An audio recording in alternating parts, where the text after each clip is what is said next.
Nasceu lá na Bahia, de mucama, confeitor. Seu pai dormia em cama e sua mãe no pisador. Seu pai só dizia assim, venha cá. Sua mãe dizia assim, sem falar. Mulher que fala muito, pede logo seu amor.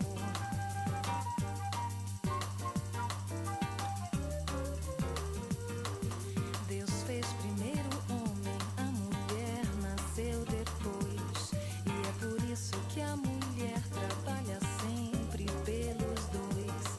O homem acaba de chegar, tá com fome, a mulher tem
Si tu veux que je te dise que je t'aime, si tu veux que je te dise des poèmes, si tu veux que je te dise, veux que je te dise, veux que je te dise, veux que je te dise, alors viens m'embrasser.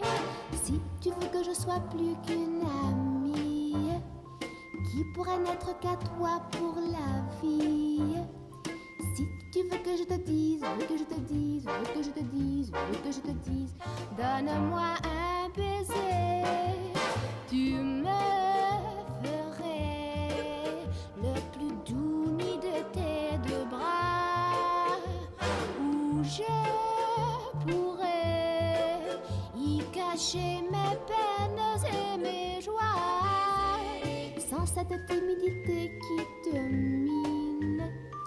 Tu serais Pierrot et moi Colombine. Si tu veux que je te dise, veux que je te dise, veux que je te dise, veux que je te dise, ose-moi me parler.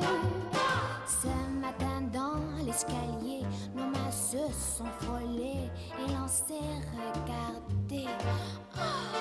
Tremblant un peu, quand j'y baisse les yeux, j'ai senti que tes bras m'enlaçaient. Si tu veux que je demande à mon père, si tu veux que je demande à ma mère, si tu veux que je te dise, veux que je te dise, veux que je te dise, veux que je te dise, alors il faut m'aimer. Tu m'offriras des bouquets de je t'aime, tu tapisseras ma vie de poèmes. Si tu veux que je te dise, veux que je te dise, veux que je te dise, veux que je te dise, alors viens m'embrasser.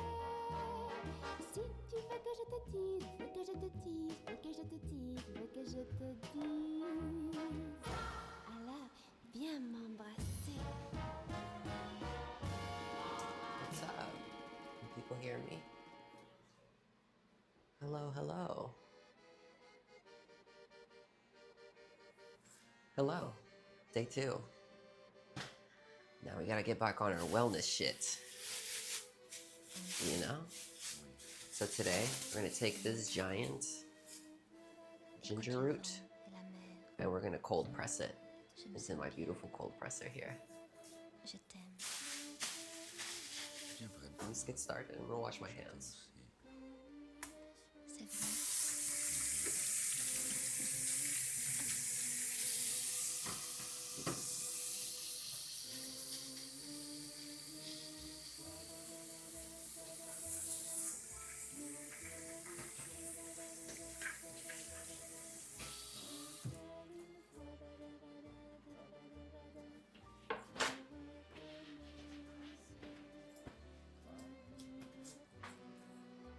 Is anybody in here?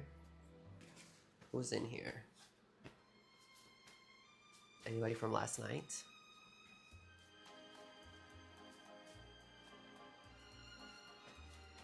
It was a long tamale journey. I'm so sleepy.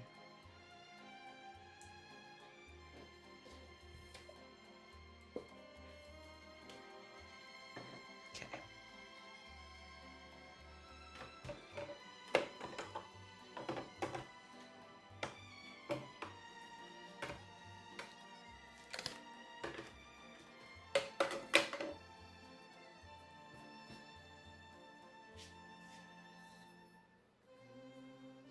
Here we go. So what I'm gonna do first is just peel it.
cose.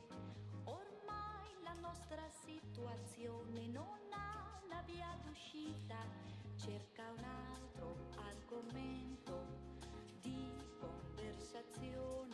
È inutile tentare ancora, non c'è la soluzione, ma quante volte hai già tentato e dopo hai rinunciato? Cerca un altro argomento di conversazione. E a te sembra tanto facile di cambiare il mondo come vuoi, di cambiare come pare a te i pensieri della gente, ma per me non è così. Let's get started with this one. Ma cosa vuoi pensare?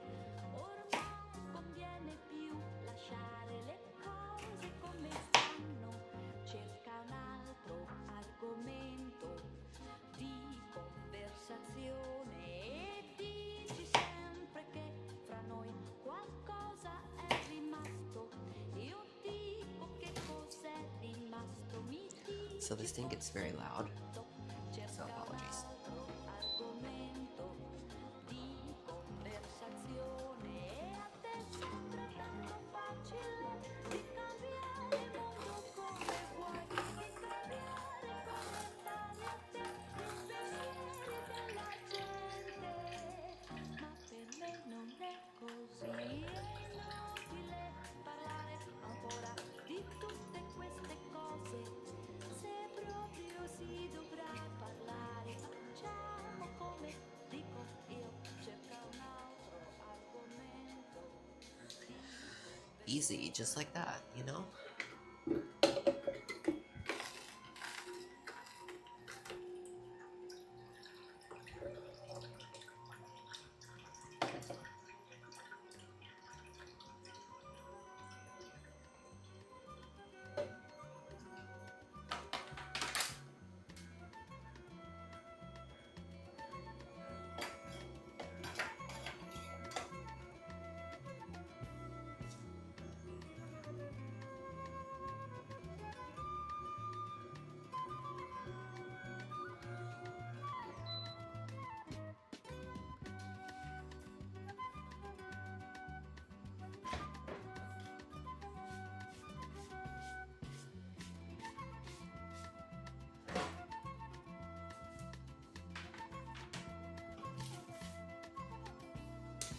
Next piece.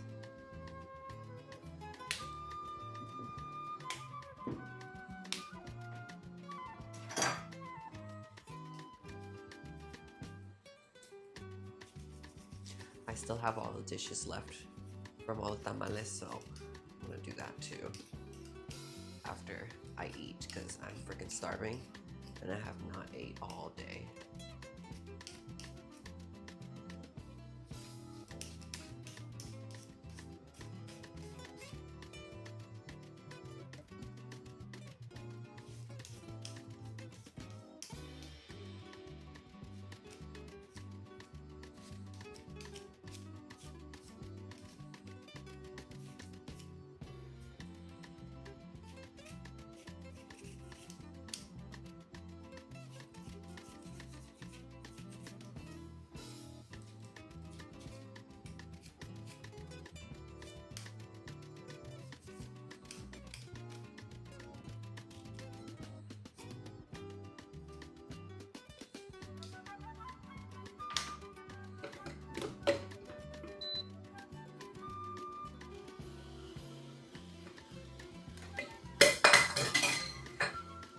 Oops. I should have pressed it in.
love making cold pressed juices. It's my favorite thing to do. That's like minimal amount, but like still feels like cooking, you know? Minimal amount of work, but still, you're still making something.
love hearing that crunch.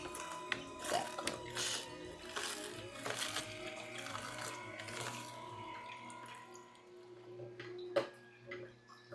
Sounds like he's munching.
I hate doing the little pieces.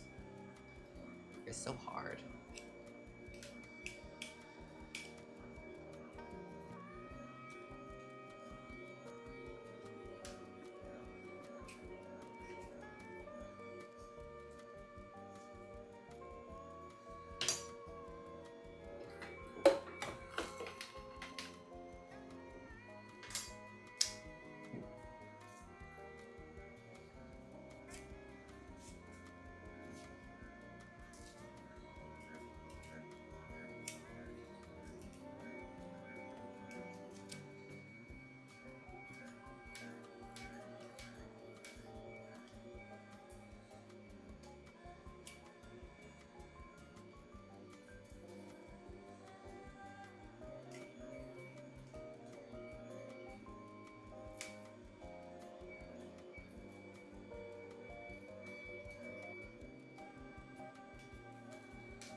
myself. I did scratch myself though.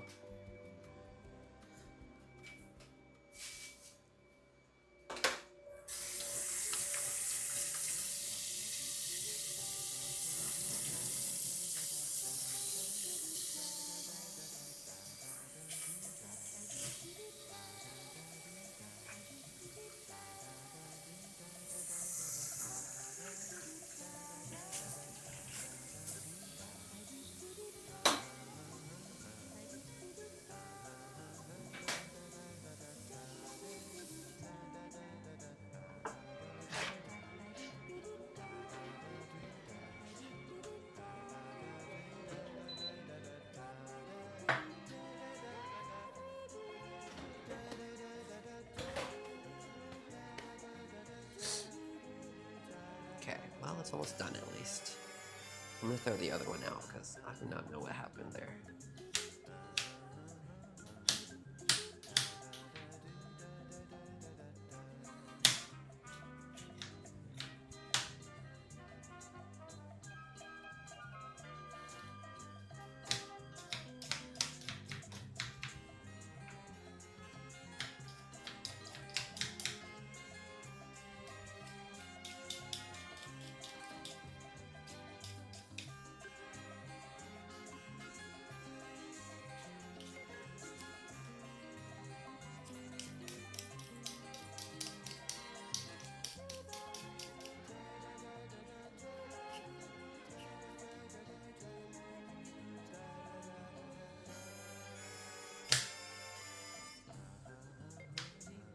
Okay. Come on. This will be the last one because these are really hard to peel for some reason.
So I'm gonna hold it in this for now. Mírala, pues ya sabes. Aquí andamos.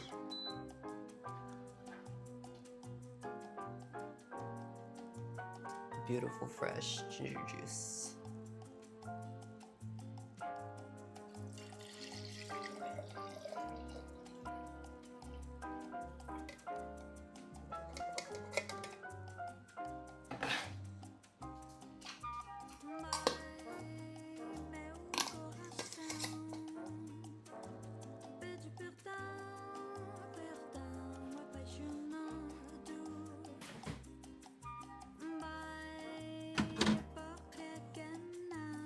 Throw that in the fridge for now.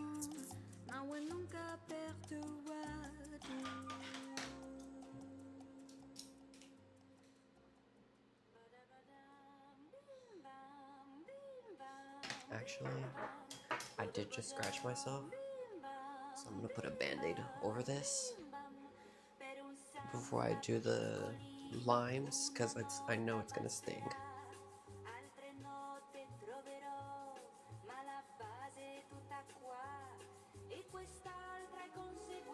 Be right back. Perché tu sei conseguenza inevitabile di me. Per non imitare chi non parla che in maniera imprecisata, approssimata, cerco tra le note d'ogni scala ad una esaminata e abbandonata, e ritorno alla mia nota come tu torni da me. E non cerco che una nota come cerco sempre te. Che mi importa d'ogni nota, re, mi, fa, sol, la, si, do. Me ne basta solo una e su quella canterò. Sciacco già per le pappatelle, de pattelle, da pedaglia, da pedaglia. Cavara bedria, da badria, de baruto, da pedaglia, da pedaglia, da podam, bim bam, bim bam, bim bam, podam, bim bam, bim bam, bim bam. Che mi importa d'ogni nota, re, mi, fa, sol, la, si, do. Me ne basta solo una e su quella canterò. Okay, let's get back to it.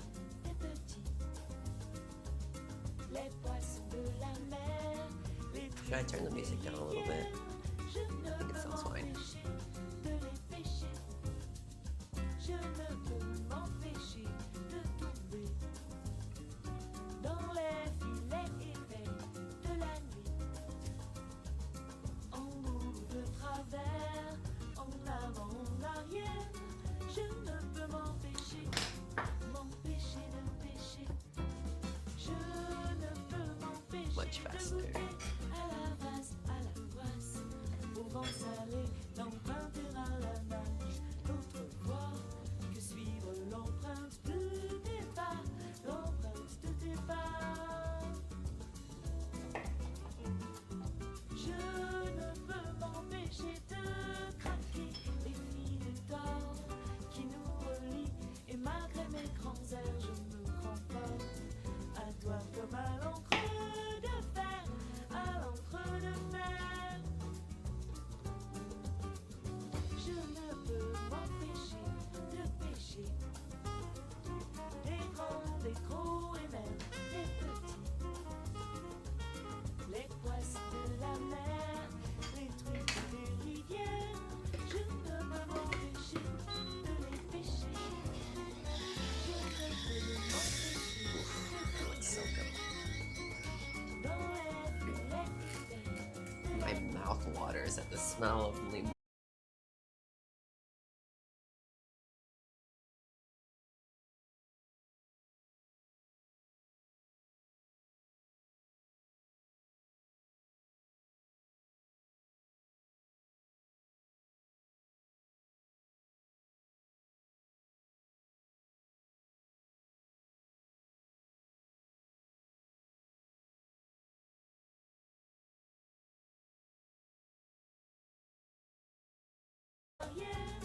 Je ne peux m'empêcher de pêcher. Je ne peux m'empêcher de pêcher. Je ne peux m'empêcher. Are we back?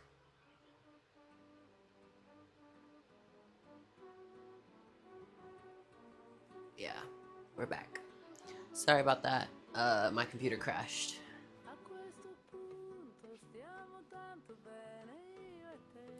We're back though.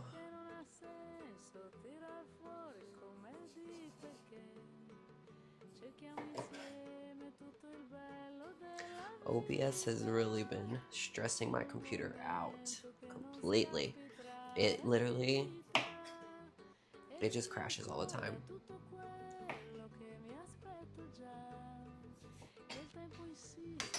She has a seizure every time I even like think about streaming.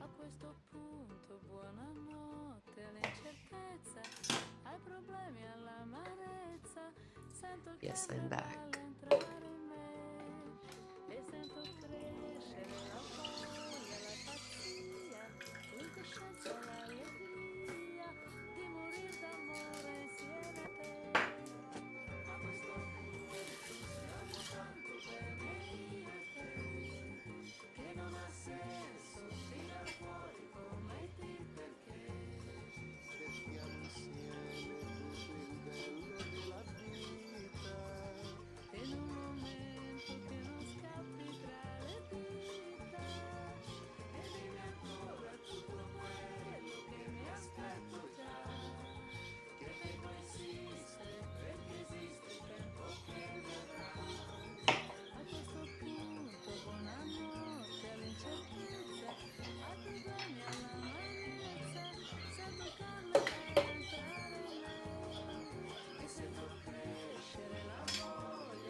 I think I'm just gonna do one more. Yeah, because I really don't need that much.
This is honestly the best way to get the most out of your lemons.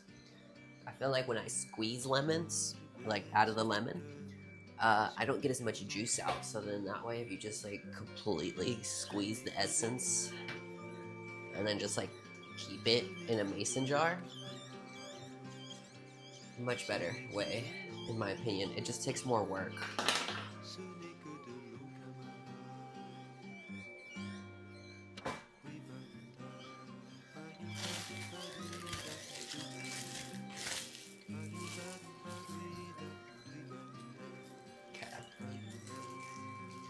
That's the lemons.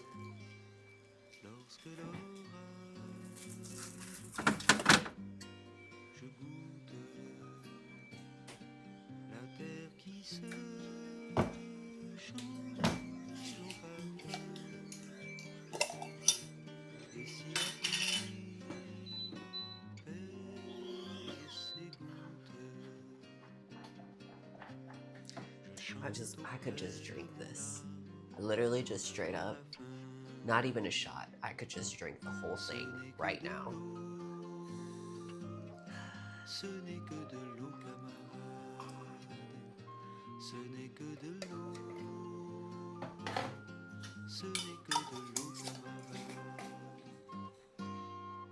That's that.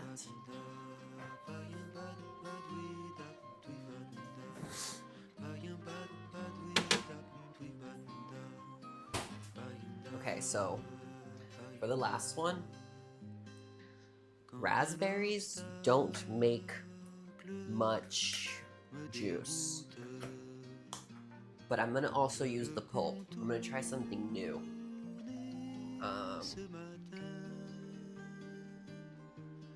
Yeah, I'm gonna freeze the pulp and see if I can like eat it in like strips.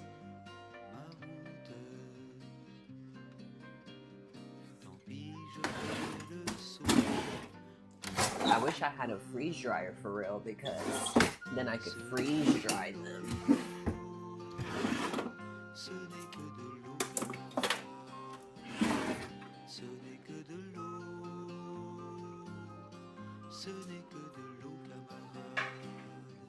Okay, so I'm gonna wash these, give them a quick rinse.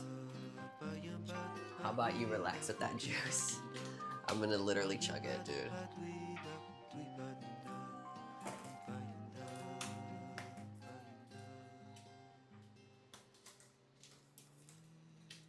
So, we're working with this about, give or take, I don't know what, like 100 raspberries or less? I don't know.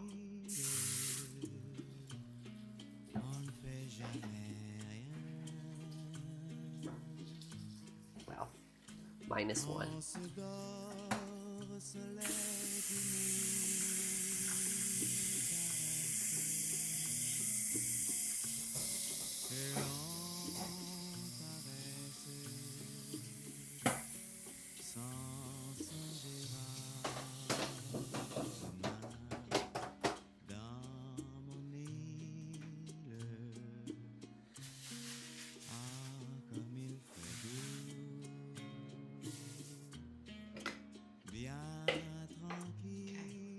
Oh, right. I need to throw this out so I can save the other pulp.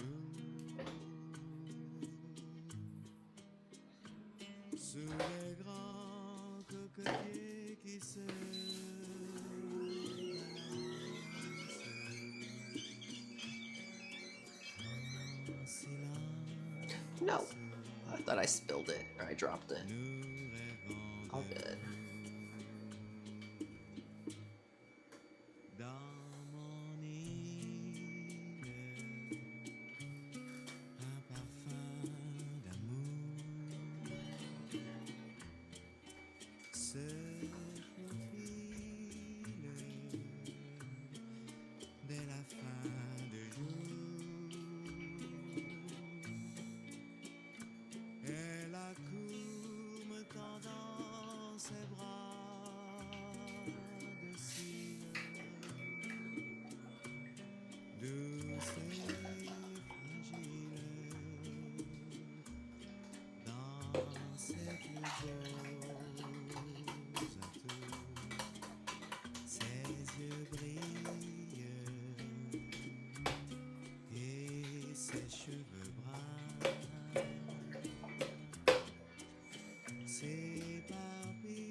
So what I like to do is I'm gonna sift the juice to get the thinnest liquid that I can.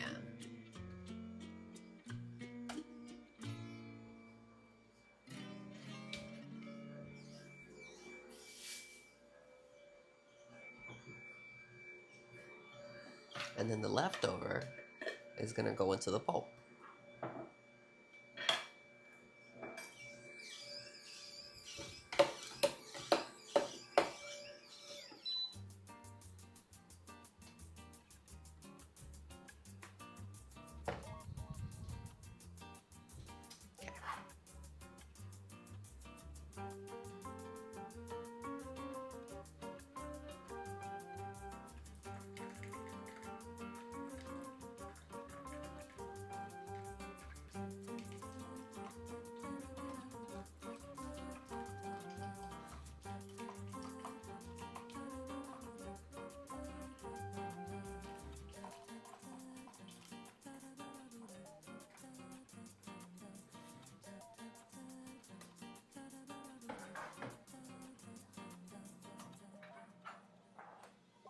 See right here, this is what I mean.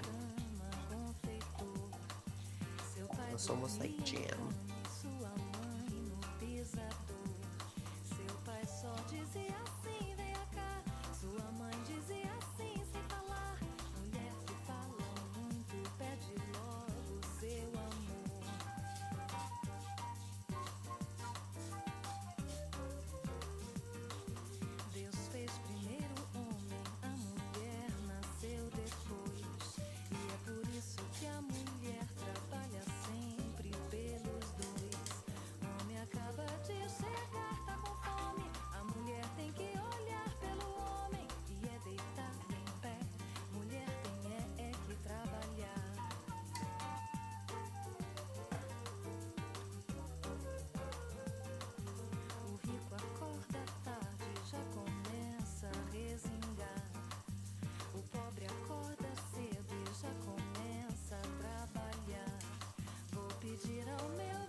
not exactly like what I want to drink, you know? I don't really like to drink juices with pulp.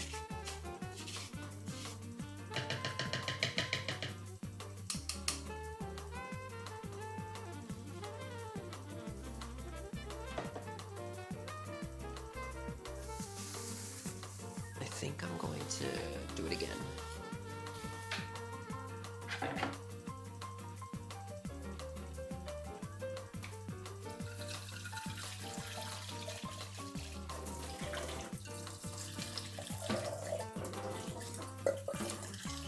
I'm gonna strain it 2 more times, actually. And then should be fine.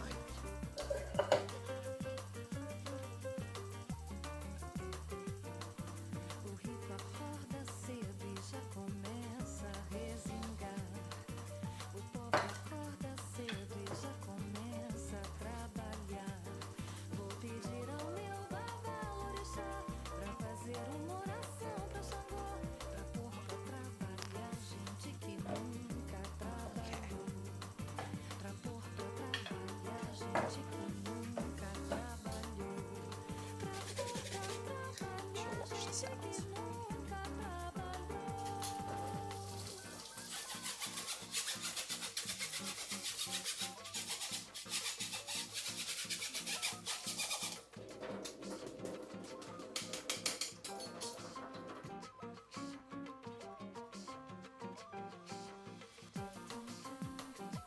Okay.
Okay, last time.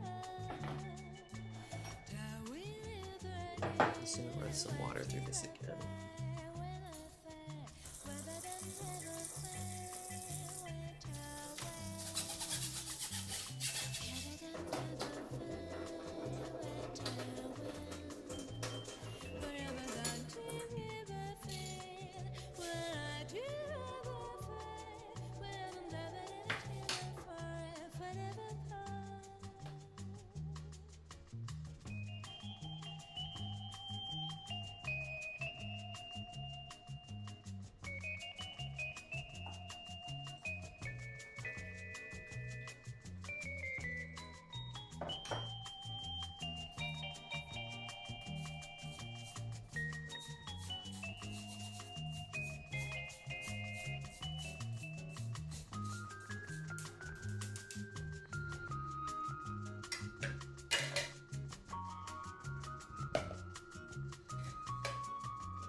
Perfect. Okay.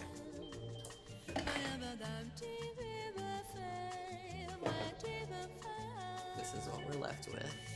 Let me show you the inside. It smells so good.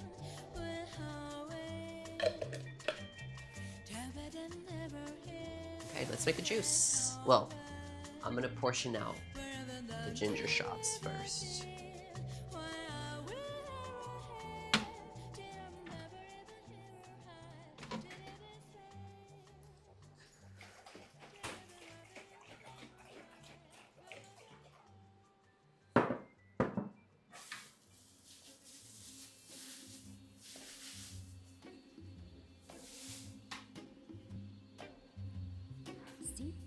que je te dise que je t'aime, si tu veux que je te dise des poèmes, si tu veux que je te dise, veux que je te dise, veux que je te dise, veux que je te dise, alors viens m'embrasser. Si tu veux que je sois plus qu'une amie, qui pourrait n'être qu'à toi pour la vie. I don't have my little shots. So, I'm gonna make one. I'm gonna try it. And then I'm just gonna save the rest.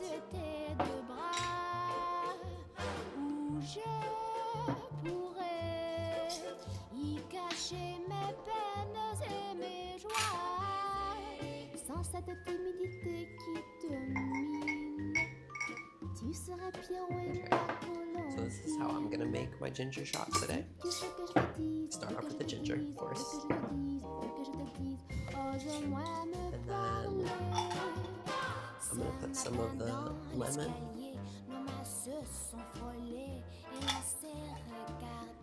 Just a little bit. I think I did do too much lemon for the amount of ginger, but more lemon for me, so whatever.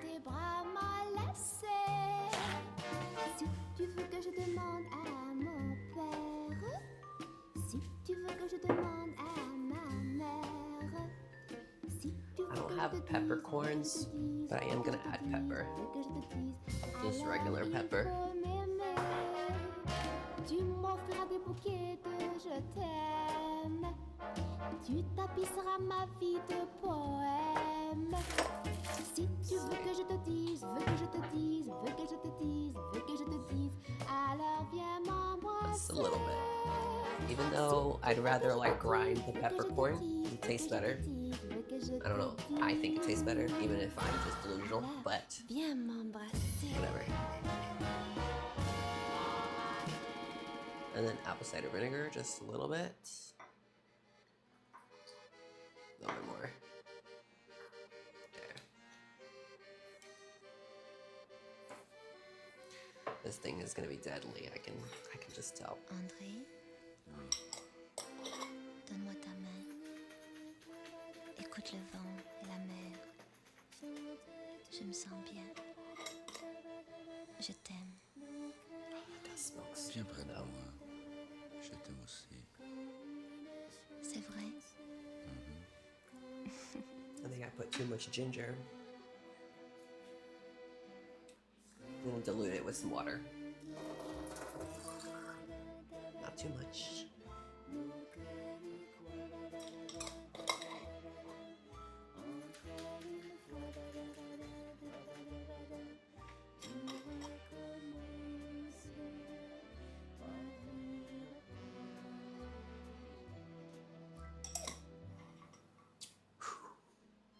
That was good.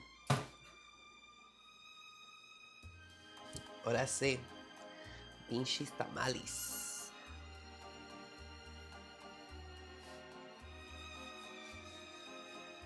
Oh yeah, I'm gonna lay this down first. Oh my god, that was spicy.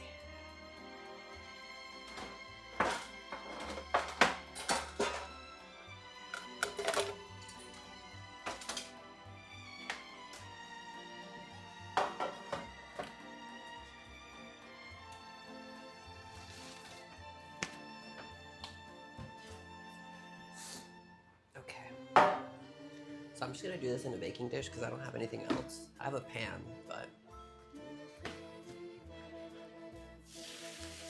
I don't want to use it.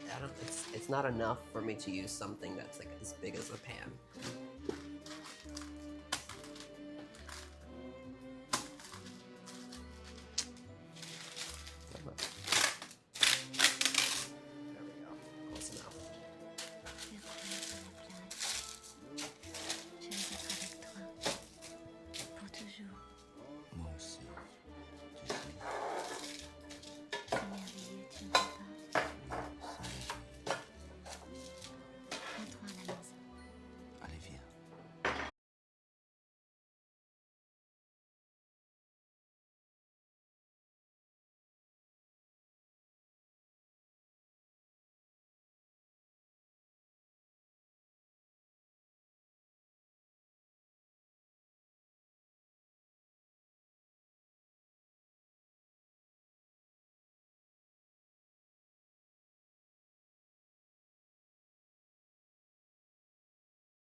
It's working.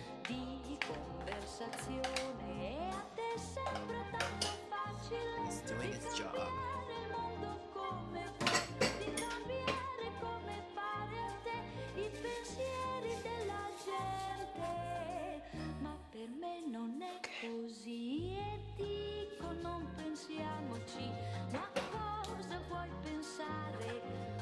So I'm gonna put this little bit of liquid on top afterwards.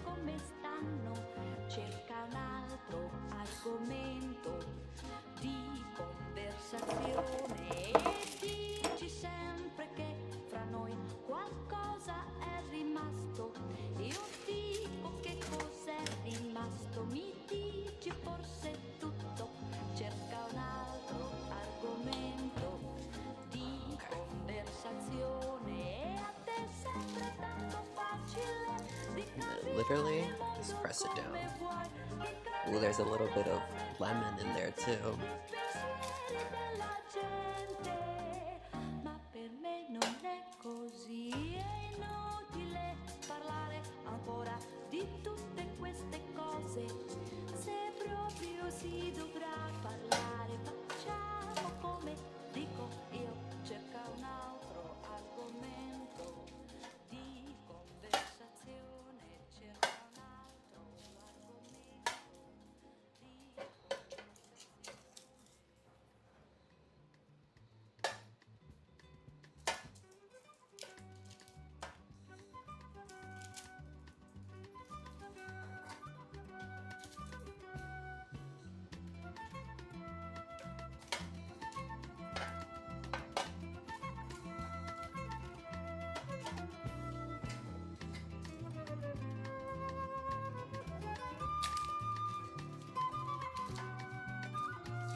The Mexican part of me wants to just put chamoy on this.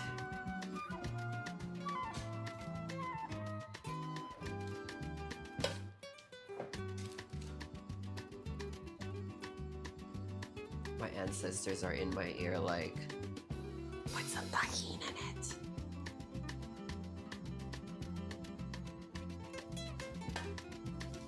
Yes. We are making a dried fruit bar. But I don't have a freeze dryer, so I'm just gonna throw it in the freezer. Or maybe I guess I could dehydrate it in the oven. Like, could I do that? I think I could.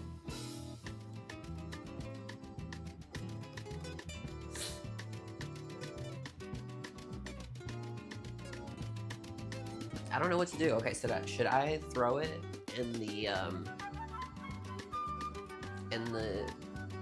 fridge, or should I put it in the oven and then just like dry it?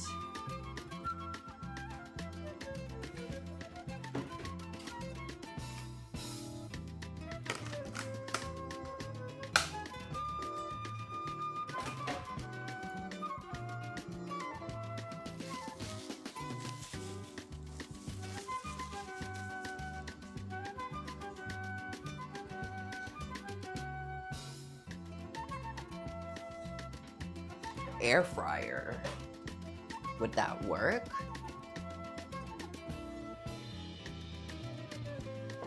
Maybe maybe the toaster oven, like set on the lowest.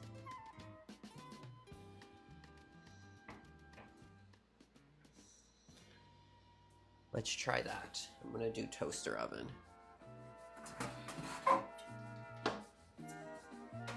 Damn, in that case, I could have just used the tray that's in the toaster oven.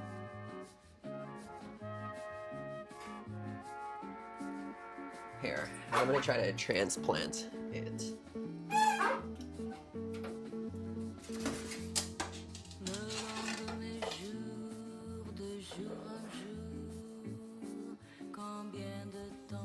yeux semblent te connaître. Quelques rayons de soleil, existence sans image. Oven on low temp. See, that's what I was thinking. But I guess it's the same thing as a toaster oven, right? It's just smaller. Toi ma raison d'être.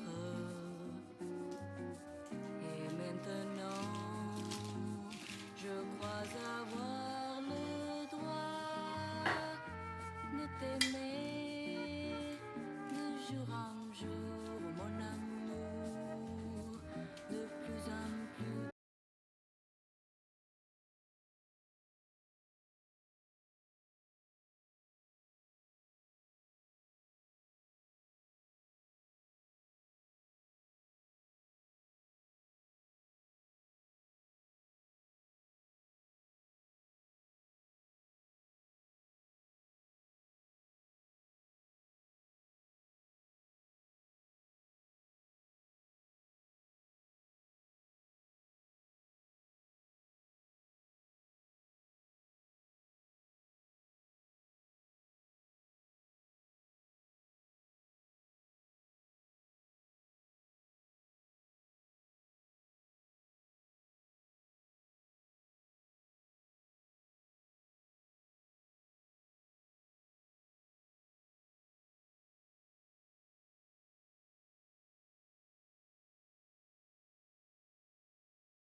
salsa. Well, fuck it. We're gonna start. They say the day after tamales are the best tamales. And this is how I do them.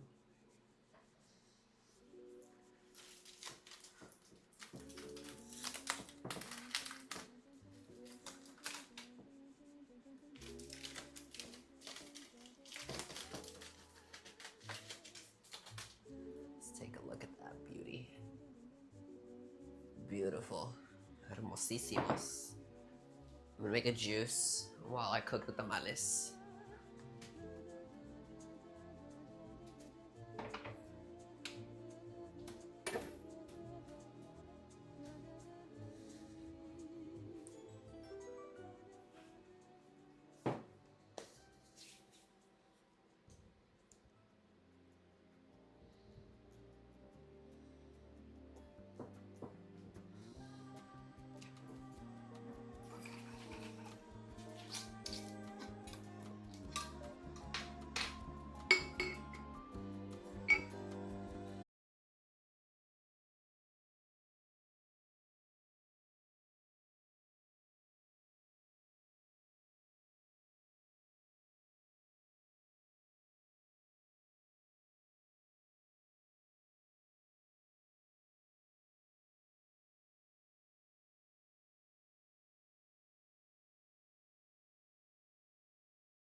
For a while.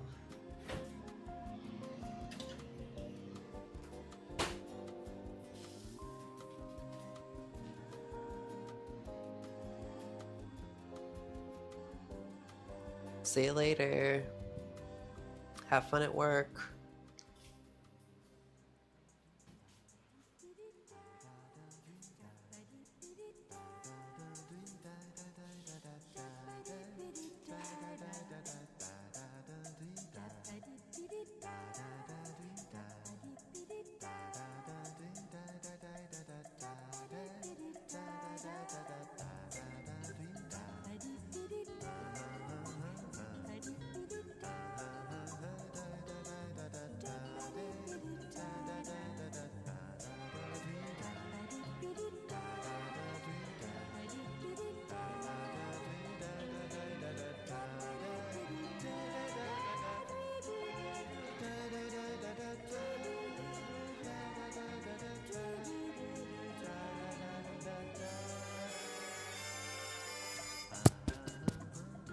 Sorry about the cut.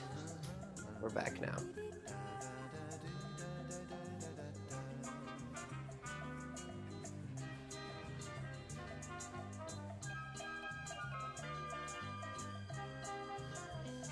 Every time, okay, so I realized it's probably what happened with the sound yesterday, is that when I unplug the phone, it just cuts out.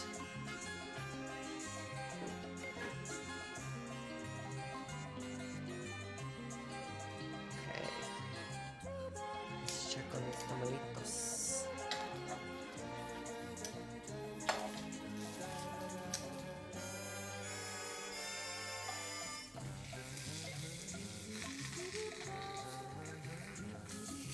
So I just like to not even fry, but I don't know, roast. What is this? This is my favorite way of reheating them. To get make sure until the shell gets a little crispy. Like that it has a little bit of toast, a little bit of burnt in it.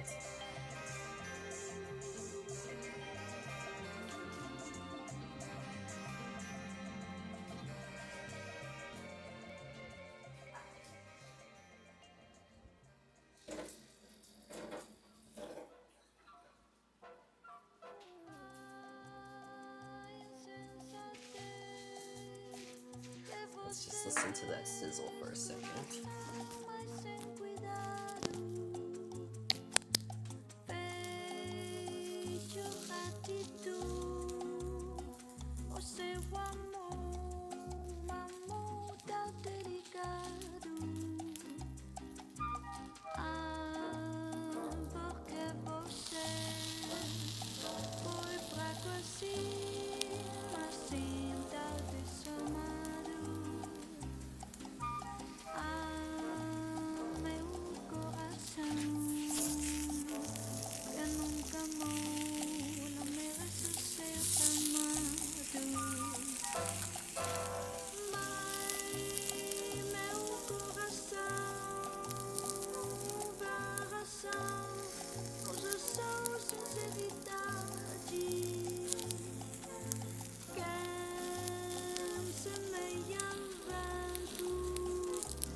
Una nota basterà, altre note troverò, ma la base è tutta qua.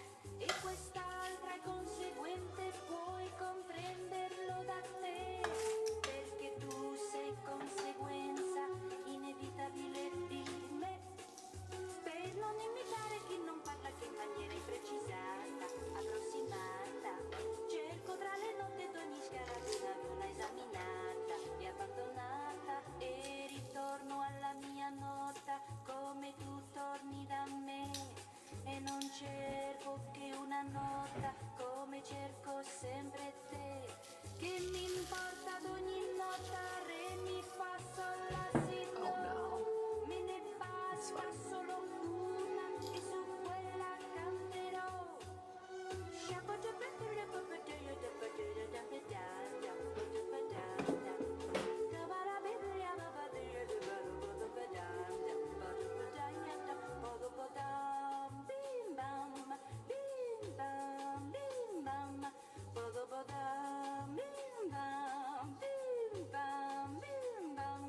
Che mi importa d'ogni nota, re, mi, fa, sol, la, si, do. Me ne basta solo una e su quella canterò. M'empêcher de pécher, des grands, des gros et même des petits, les poissons de la mer, les truites des rivières. Je ne peux m'empêcher de les pêcher. Je ne peux m'empêcher de tomber dans les filets épais de la nuit, en haut, de travers, en avant, en arrière. Je ne peux m'empêcher de pêcher. Je ne peux m'empêcher de goûter à la masse, à la poisse, au vent salé, campagne à la nage. D'autres voient que suivre l'empreinte de tes pas, l'empreinte de tes pas.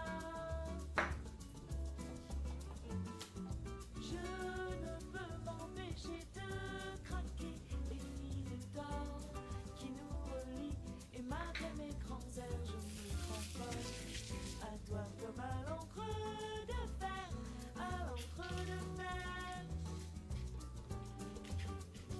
Je ne peux m'empêcher de pêcher, des grands, des gros et même des petits, les poissons de la mer, les truites des rivières.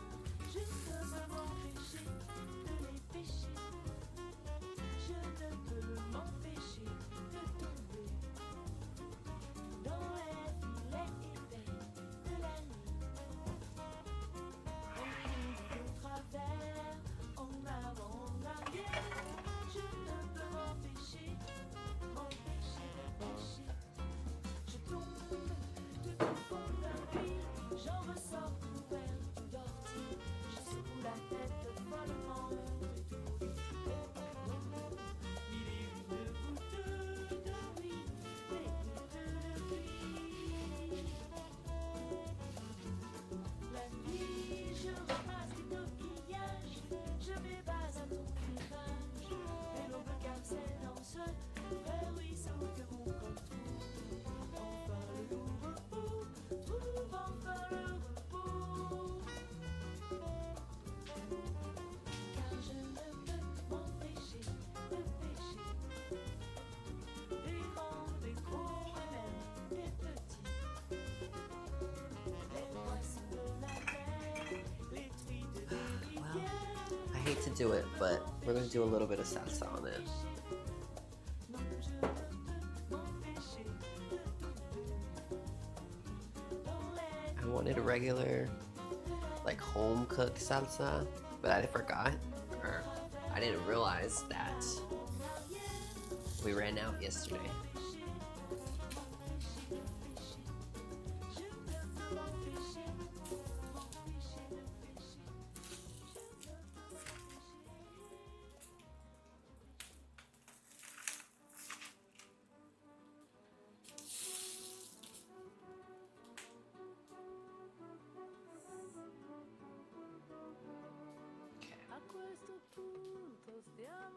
tanto bene io e te, che non ha senso tirar fuori commedi perché cerchiamo insieme tutto il bello della vita, in un momento che non scappi tra le dita, e dimmi ancora tutto quello che mi aspetto già, che il tempo I'm gonna prepare. perché esiste il tempo che verrà.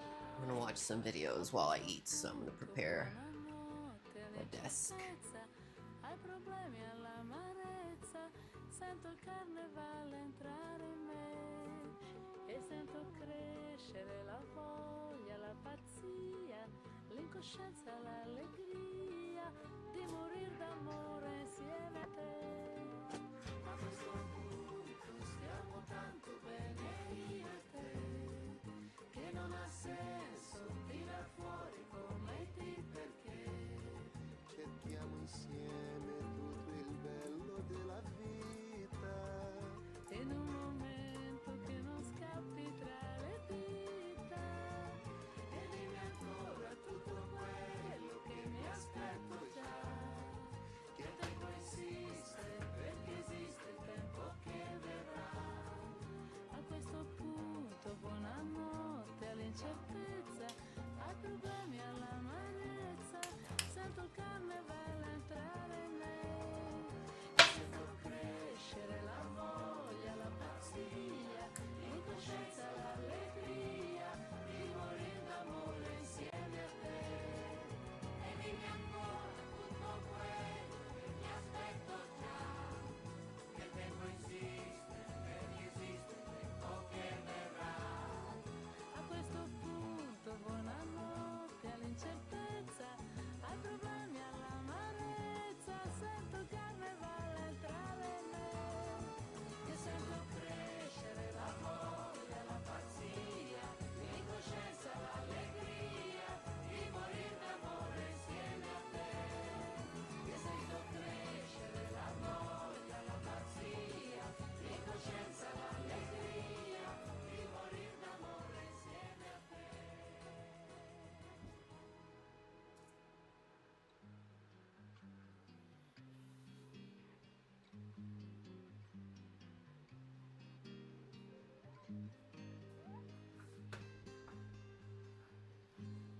Droit devant moi, je cours les routes en vagabond de grands chemins. Je fuis l'amour et ma déroute. Parfois je verse des fleurs sur mes jours anciens. Ooh, okay. Oh, yes. This is what I wanted. Ce n'est que de l'eau, camarade. Ce n'est que de l'eau. There's some nice char on it on the other side. I'm gonna do some videos. Probably gonna. So I've been.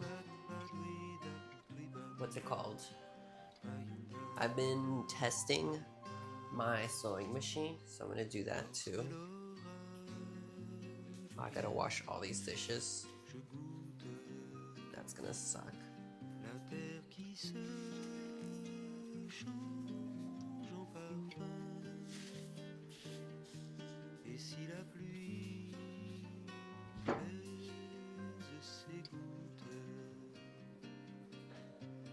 je chante auprès de mon âme, j'en attends la fin. Ce n'est que de l'eau, ce n'est que de l'eau, camarade. Ce n'est que de l'eau. Damn, that's good. Ce n'est que de l'eau, camarade.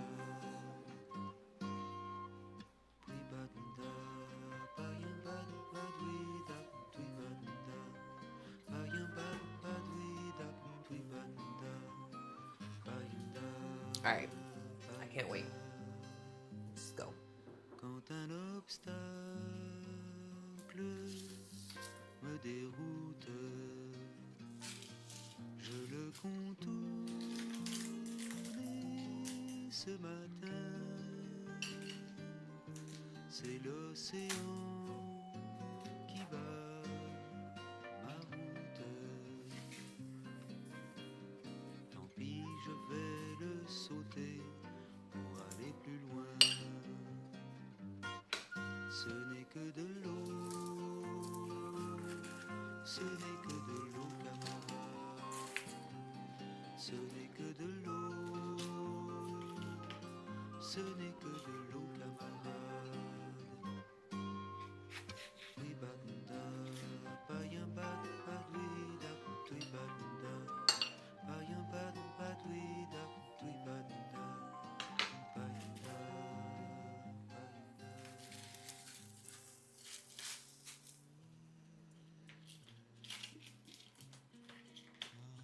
Comme on est bien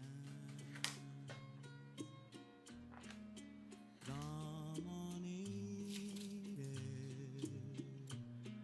on ne fait jamais rien.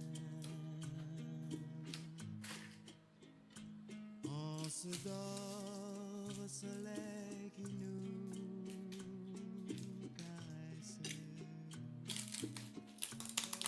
et l'on paresse sans songer à demain dans mon île. Ah, comme il fait doux, bien tranquille, près de ma doudou, sous les grands cocotiers qui se balancent en silence. Not a pretty plate, but definitely the best tasting plate. Mon île, un parfum d'amour se faufile dès la fin du jour. Elle accourt me tendant ses bras dociles,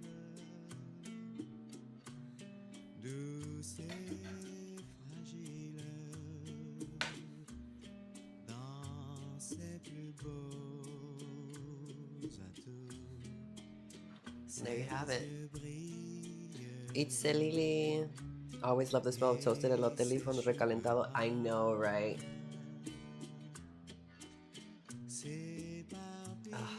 I can't wait to smash these. I will meet you guys at the desk and I will be having a very intimate session with this while we watch some videos. jouons au jeu d'Adam et Ève. Jeu facile qu'ils nous ont appris, car mon île, Alright, it's gonna be like a minute of downtime, but I'll be right back.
nasceu lá na Bahia de Mucama, confeitor. Seu pai dormia em cama e sua mãe no pesador. Seu pai só dizia assim, vem Okay. cá. Sua mãe dizia assim, I'm gonna get a spoon mulher que fala muito pede logo. and let's get into it, shall we? Oh, my juice. Almost forgot my juice. A mulher nasceu depois, e é por isso que a mulher trabalha sempre pelos dois. Homem acaba de chegar, tá com fome. A mulher tem que olhar pelo homem e é deitar em pé. Mulher tem é que trabalhar.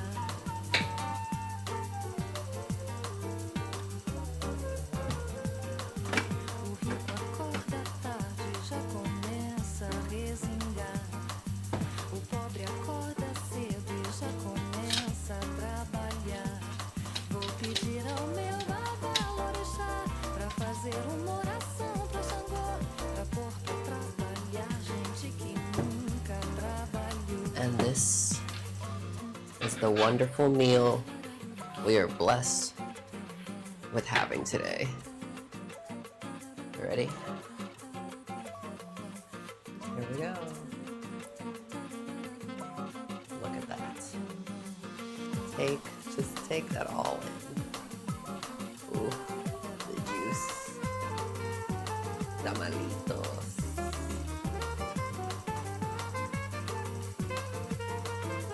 Looks so good.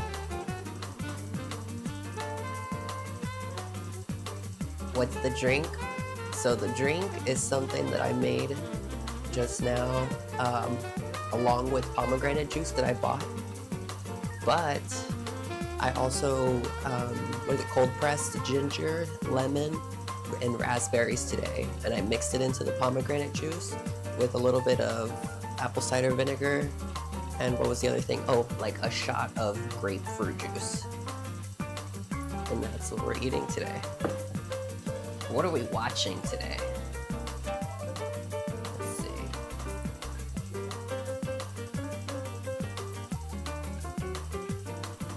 O rico acorda cedo e já começa a resingar. O pobre acorda cedo e já começa a trabalhar. Vou pedir ao meu babalorixá pra fazer uma oração pra Xangô, pra pôr pra trabalhar gente que nunca trabalhou. Pra pôr pra trabalhar gente que nunca trabalhou. Pra pôr pra trabalhar. No, we're not watching this. Let's see what's in my watch later.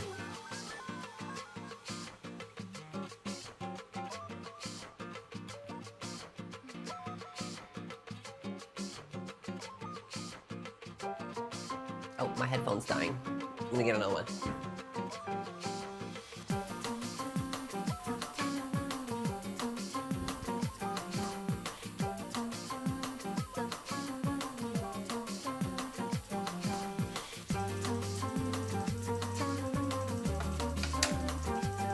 What should I click on?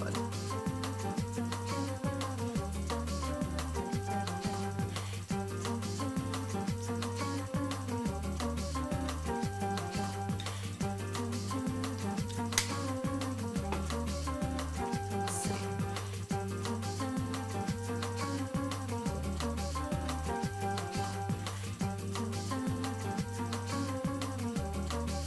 You say it's the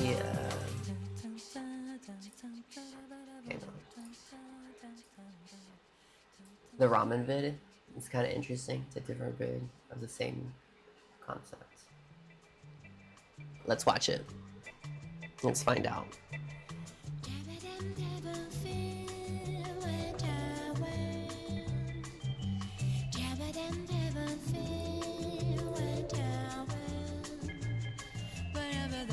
We've gathered 3 professional chefs to blind taste test every instant ramen brand we could get our hands on, to see which ones meet their standards.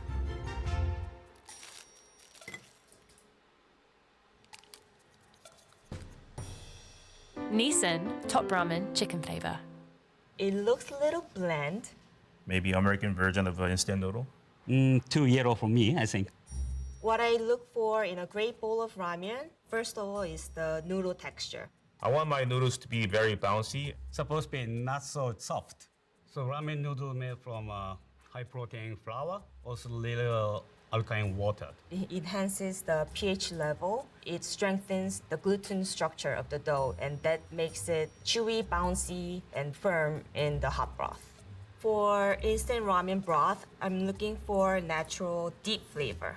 Not so salty, not too light. It's not one-dimensional. It should have fattiness, umami. So when I look at the package, whatever the flavor they say, I need to taste it when I'm eating the broth. It's like a one-dimension flavor of chicken, like a Campbell chicken soup. There's no complexity, and it basically tastes like a chicken bouillon with the water. The ramen texture, I don't love it. It's very soft. It doesn't have much texture at all. Sort of like a lower-end version of instant noodle. Cheers. It tastes like almost like the Nissin top ramen. Top ramen. Top ramen? Not top ramen. Oh, I got it right. Top ramen, chicken flavor. Yeah, a lot of ingredients that you will not see from restaurant ramen. The ingredients, some of them I can't even pronounce. Silicon. Powdered chicken, rendered chicken fat. I remember buying this in like a Walmart when I was in high school. It was like 25 cents. You will feel a lot of hungry college students. Nongshim Shin Black Premium Noodle Soup with beef bone broth. Looks pretty good. I see a lot of garnishes. I see shiitake, scallion. It has a little more garlic and spice smell to it. I'm gonna say this is a Korean ramen. It has this gochugaru chili flake. This is definitely a step up. The flavor is more assertive. When you look at the broth, it actually has a little more creaminess to it. To me, it looks like paitan base, and paitan is basically you cook the bone. The collagen and the fat from the bones are Called it out extracted, immediately. creating this savory, creamy broth. Texture of noodle is good. I think it holds a little better. It's more bouncier in my mouth. I think this is a Shinramen Black. Oh, Wow, see? it's the Shin Black. I see. Shim, this means karai, spicy. It has the beef bone broth. Beef bone broth is more fattier, richer than beef broth. Have to cook long time to get beef marrow into the soup. This is one of my favorite instant ramen. Nissan Cup Noodles Chicken Flavor. Just by look of it, I don't like it. It has this like cardboard smell. It smells like Not cup cardboard noodle smell. Definitely this is Japanese ramen, I think. The broth is very one-dimensional, This broth is really light. I need more flavor. and the noodle is very soggy. It doesn't hold any texture at all. The purpose of this noodle, if this is cup She noodles, hates is it. very different. It has to be cooked faster in the lower temperature water. They use more starch than wheat flour. You can't expect the same texture from the stovetop cooking noodles. Cup noodles? Oh, I got it. Wow, cup noodle now in paper cup, microwavable. The stovetop is a lot better just because you're boiling the noodle, so you have more control of how much you're cooking the noodle. The cups cooks a little uneven since the top of the noodle may be a little undercooked than the one that are in the bottom. I agree. Bulldog Chicken Carbonara. It smells creamy. It looks very spicy. I smell sort of a capsaicin, spice compounds found in the chilies. Yeah, nice and spicy. Holy spicy. It has flavors that are sweet, spicy, fatty. It's like spicy ketchup. They're thicker, wavy noodle that holds its Spicy shape. ketchup. Nice and chewy. The sauces are clinging to the noodle a lot better. The Korean ramen usually I want to try this kind of ramen. I heard it's really good, but it's like too spicy. So I want to find out. they make traditional dish and turning into ramen base. This reminds me of a tteokbokki, which has a sweet and salty balance. I like this flavor. I do like it a lot. I think it's a Bulldog series. There's only one company that's pushing this spice level at the moment. Oh, no way. Yeah, it's Bulldog. Korean. Apparently, the most viral bulldog flavor, the carbonara. I'm not getting chicken carbonara from this. It's pretty good. I like it. Bulldog Spicy Chicken. This is another dry ramen. There's no broth. Dried noodle again. Usually you boil the noodle, you strain it, and then you mix with the seasoning or the packet. I see chili in the bottom. I'm not scared of spice. I like hot. That's me. Whoa, super hot.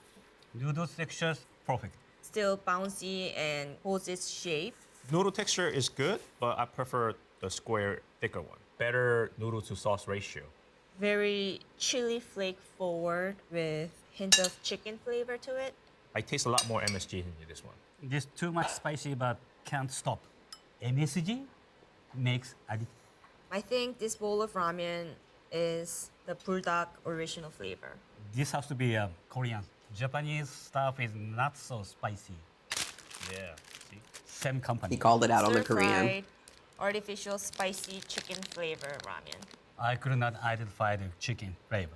I would like the carbonara one better because to me that's a little more balanced. It is quite spicy. My stomach is heating up very nicely right now.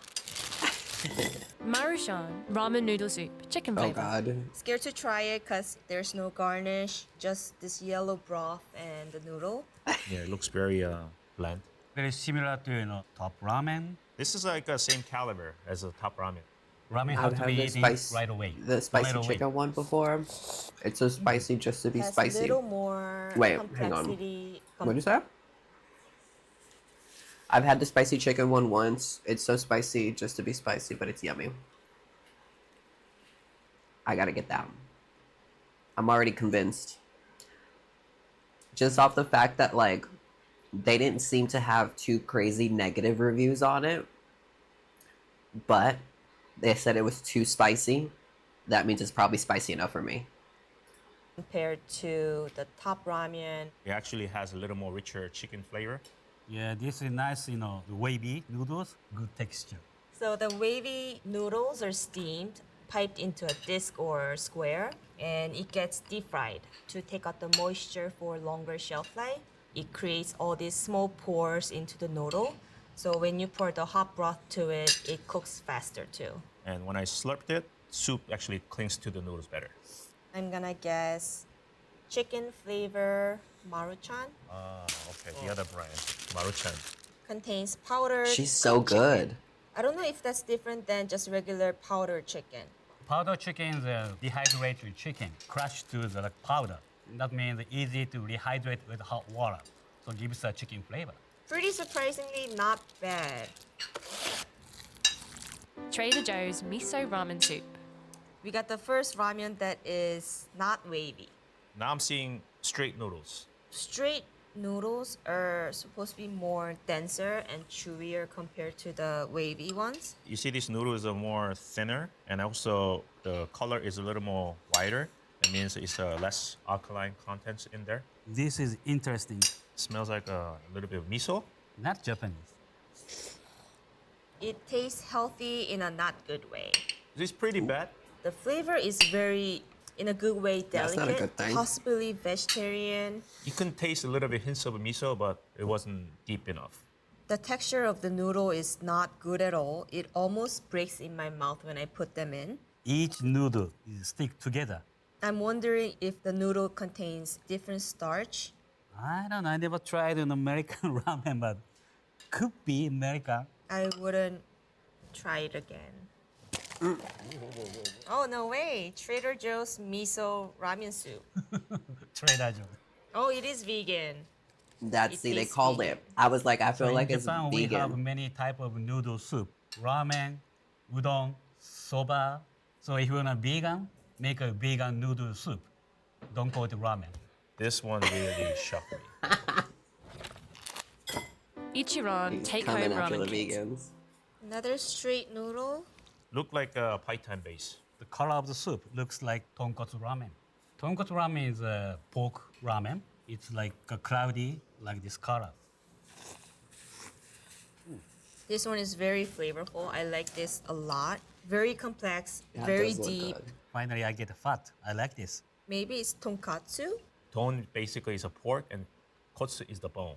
Tastes like a Hakata style ramen, which is a tonkotsu base and thinner noodles and straight noodles. Hakata is the name of the place, my hometown. It feels that noodle is not fried. When you're doing the frying process, the water needs to escape from the noodles, so it creates kind of a very, very small, rough texture.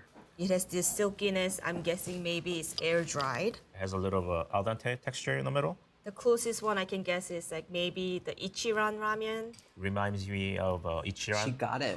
No way. She's It is the so good. I think Ichiran she's been ramen. like getting every single one. The Hakata style thin straight noodle. The noodles, wheat flour, wheat protein, salt, lye, water. That's the alkaline solution. This ramen is a higher quality than the other one. Delicious. I will buy it again. Sapporo Ichiban original flavor. This reminds me the yellow broth ramen packs, but with beef smell. Broth is dark because soy sauce. The flavor of the broth is surprisingly good. Very beefy, maybe with this deep color. It's shoyu based, the soy sauce base. To be honest with you, there's so much MSG, I can't even tell what this is. And the noodle texture I'm is weak. pretty soft. It is soft, but I wouldn't complain. Yeah, this is standard noodles, not too soft. Nice lengths to eat. Yeah, this is great. Sapporo, Sapporo Ichiban? Oh, Okay. bingo. Sapporo Ichiban, this is a major brand in Japan. And this is Tokyo style ramen. It's like basically chintan base with the shoyu flavor. is the chintan, where the broth is cooked in a lower temperature. The flavor is a lot lighter and more clear. Daily recommendation for sodium is 2,300 milligram. And this one has 1,820 milligrams. When you eat this whole package, you're almost there. Hikari Minraku tonkotsu taste. That's less than I thought it was restaurant-style gonna be. ramen. Another straight noodle. Just by looking at the broth, you know it's gonna be creamy. Definitely tonkotsu soup. Smell pork, which is a good sign. I know what I'm eating. This will look good. Flavor is complex. It has nice balance to it. This type of noodles tastes like champon noodles. Looks like a ramen noodles, but more thick. So when you cook this kind of noodles, I think you need a bigger pot so that the noodles can release the starch better. If you don't boil it correctly, it makes it a little more gummy, I think, other noodles. The noodle holds the shape well. I would say this is like restaurant quality ramen. I like more than Ichiran. I like Ichiran one better. This one has less kick and a little more MSG in it. Personally, I don't love this. It has this like off smell that I'm not too fond of. Ooh, okay. Restaurant style soup. Restaurant style ramen tonkatsu, fish sauce, vegetable powder, Chinese bamboo shoot. Oh, maybe it's the bamboo shoot that has this little funky smell to it. It says restaurant style ramen, and I think they achieved it, but not my favorite, to be honest. But actually, this is top 3. Indomie mi goreng fried noodles. We got a bowl of dry ramen. Actually, I'm going into a different country. It has this like a sweet soy. Yeah, just one flavor, sweet. I think it could be a little more aggressive. The noodles are thinner. It has nice texture, nice mouthfeel. Do I like it? I'm okay. This is not my favorite, but I can eat. Sort of like China, Southeast Asia. Tastes like mee goreng from Indonesia. Ah, mee goreng. The flavor was very distinct. According to what I know, the Indomie is the most popular brand from Indonesia. Yeah, I would try it again. It's a fun noodle, flavorful. Otogi spicy gin ramen. This smells like home. This is definitely spicy ramen. Yeah, it smells like a Korean one again. Garnishes that are not too giant but pretty good. The flavor of the broth is very comforting, very umami, garlicky, oniony. I taste a lot of kombu. Is a kelp. Bring up the umami. Has nice spice in the back of the throat. This is a lower end version of the collection ramen I tasted earlier. You can see the broth a little more transparent. Wavy noodle, I like this best. Much more chewy. It's like a classic Korean instant ramen. Jin ramen, the spicy one from Otugi. Jin ramen. Jin ramen, Korean. There's a lot of a cult following for this brand. Actually, my wife loves this brand. Noodle got little tapioca and potato starch to help the noodle to stay firm, bouncy texture, and it also holds in hot broth longer. It's one of my go-to ramen, so I'm glad I got this right. Lotus Foods Red Miso Rice Ramen. This one, tough one. I have no idea what this is. Maybe this is gluten-free noodle. It's just laying in the broth and soggy. Oh my god, This is very bad. it's terrible. No taste. It just tastes like a muddled veggie water. The broth is very thin. They use a lot of seaweed to bring up the umami flavor, but it didn't work. Looks like a miso soup, but lot of seaweed. The noodle is very bad too. I never tried the noodle like this. It's chewy, but not in a good way. Tastes like a Damn. sponge. No texture. Definitely gluten-free. What is this? Like a health-conscious, vegan, gluten-free bowl of ramen. Trader Joe Here. again. Going in. Oh, lotus food. Oh my goodness.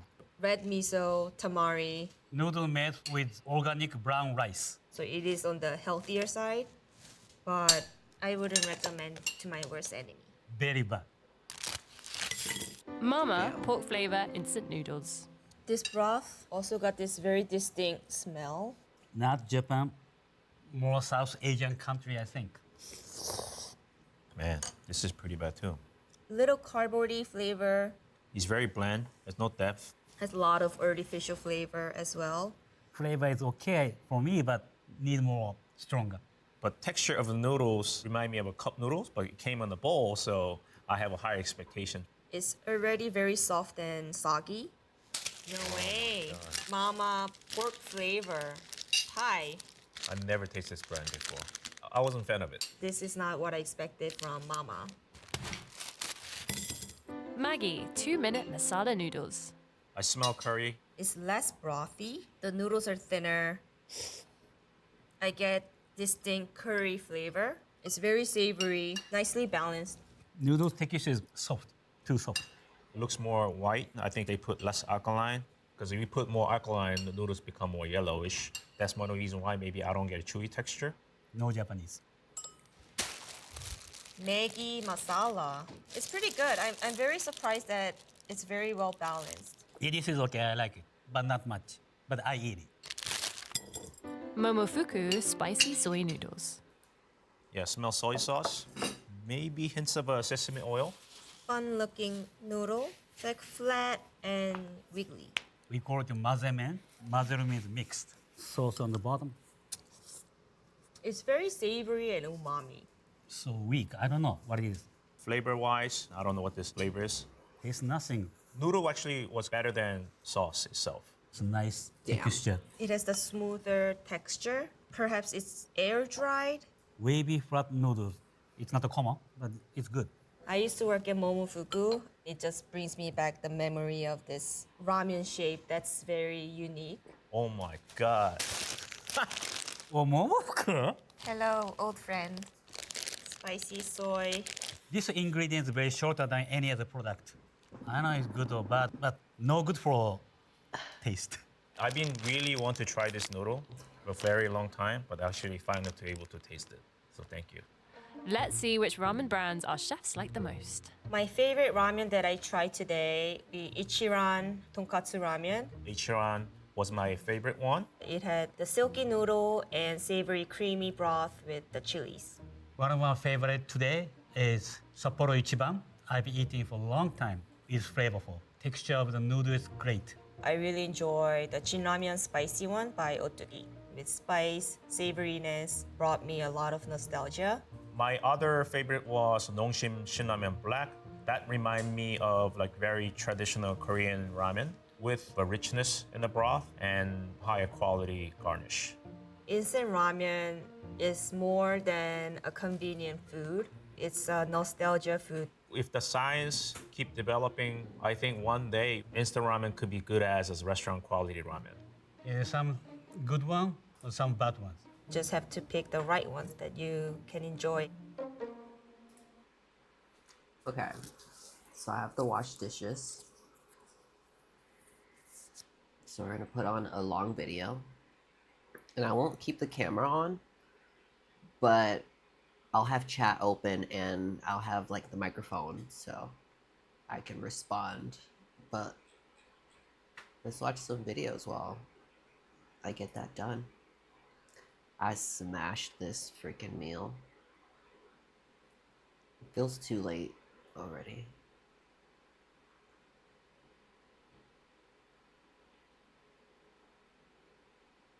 Alright, let's watch Why Is America Cool Again?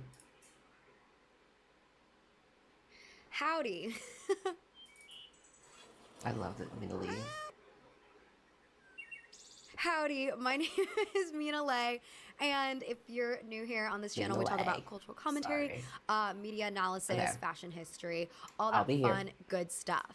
Today I want to talk about the cultural shift that I have been sensing, noticing, observing for a couple years now. Has anyone else noticed this?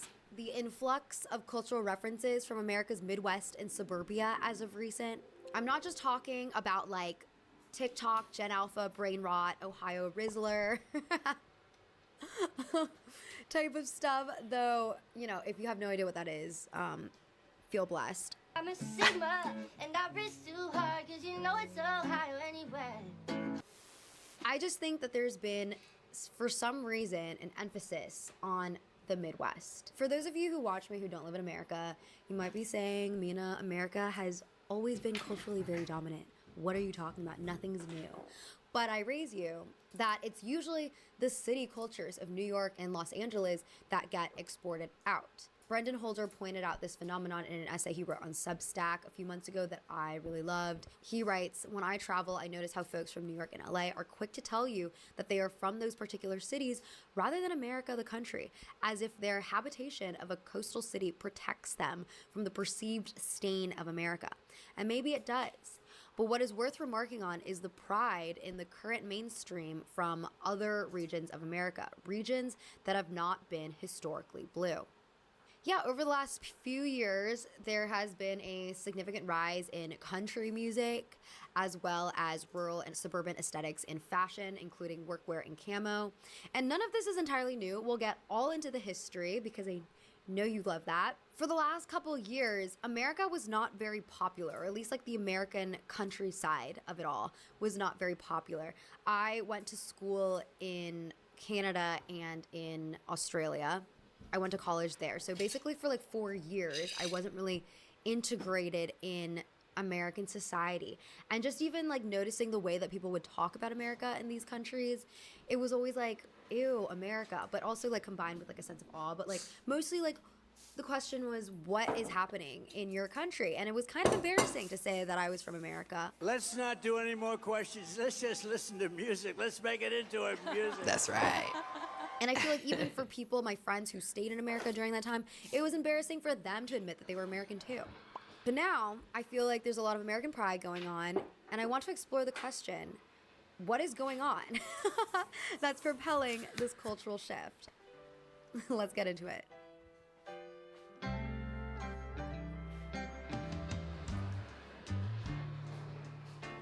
What a country America is.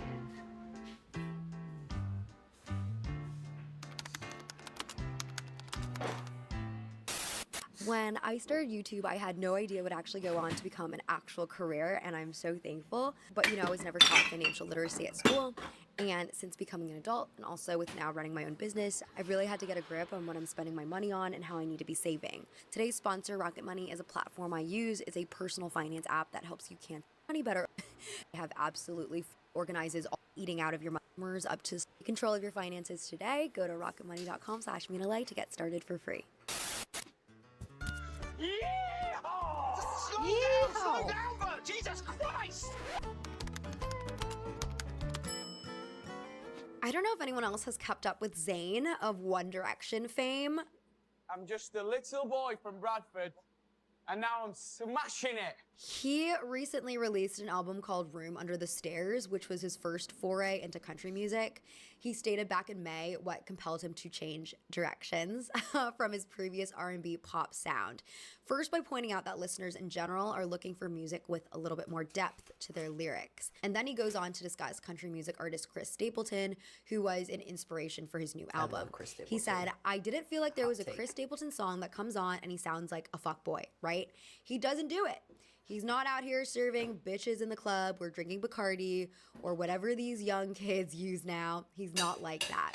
He's got class, right? He's telling you a real grown man story. Oh, that's no. In the sense that, you know what I mean? Like, when I'm saying... As a disclaimer, I don't love the way Zayn phrased all this. I think there has been an off-putting trend where non-black music artists will make music inspired by black music artists, profit off that for years, only to eventually pivot away and start talking shit about how said music was superficial.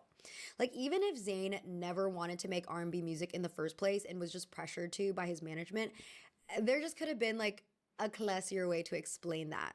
You know, I don't actually have a problem with him changing art style. I think that's a very normal thing to do, especially as a content creator. I've definitely felt a pressure to maintain a certain image or aesthetic because my initial audience knew me for a specific thing. But we're all human at the end of the day, and it's totally normal to gravitate towards new interests, especially as things change in your life. Zayn has probably had a change in priorities as he's gotten older and since becoming a father. I also remember reading about how he moved out to a farm in Pennsylvania, and so wanting to make music that reflects the lifestyle he's currently living makes sense. All that said, the timing could not be more opportunistic considering how massive country music is right now. In January, Lana Del Rey made the following statement on stage at Billboard's pre-Grammy event in LA. If you can't already tell by our award winners and our performers, the music business is going country. We're going country. It's happening. Lana herself is expected to release a country album soon called Lasso. Post Malone has also made the pivot recently, though he forewarned us back in 2015 when he tweeted, "When I turn 30, I'm becoming a country folk singer." I personally started listening to country music around 2021 or even 2020. Okay, and also, like, every time I say to someone that I listen to country music, they look at me like I'm crazy. Are you crazy? Define crazy. But I will say I'm a country music listener, and I'm proud. I started listening to country music because at the time, like post-quarantine, I was taking all these small vacations by car because I didn't want to fly yet. And because of social media culture's heavy emphasis on aestheticization during this time, I was all about like curating the vibes of my road trip. And sorry, there's no better music to blast on a highway through West Virginia than country or folk music. Aesthetics aside, when Post Malone was asked why he thinks people are turning towards country music now, he stated that he believes people miss authenticity and that listeners are turning to country music to escape the over-digitalization of modern life.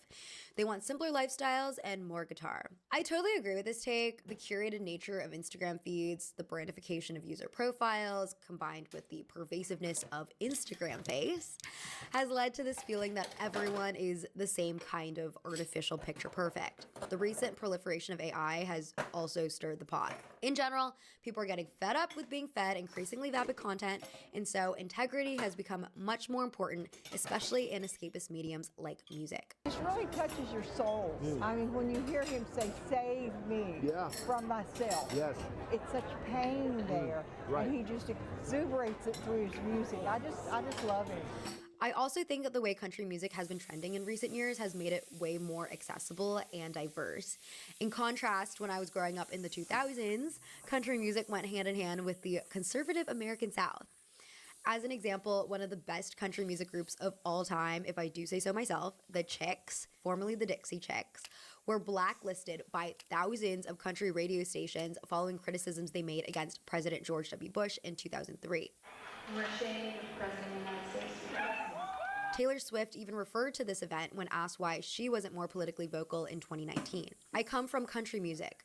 The number one thing they absolutely drill into you as a country artist, and you can ask any other country artist this, is don't be like the Dixie Chicks.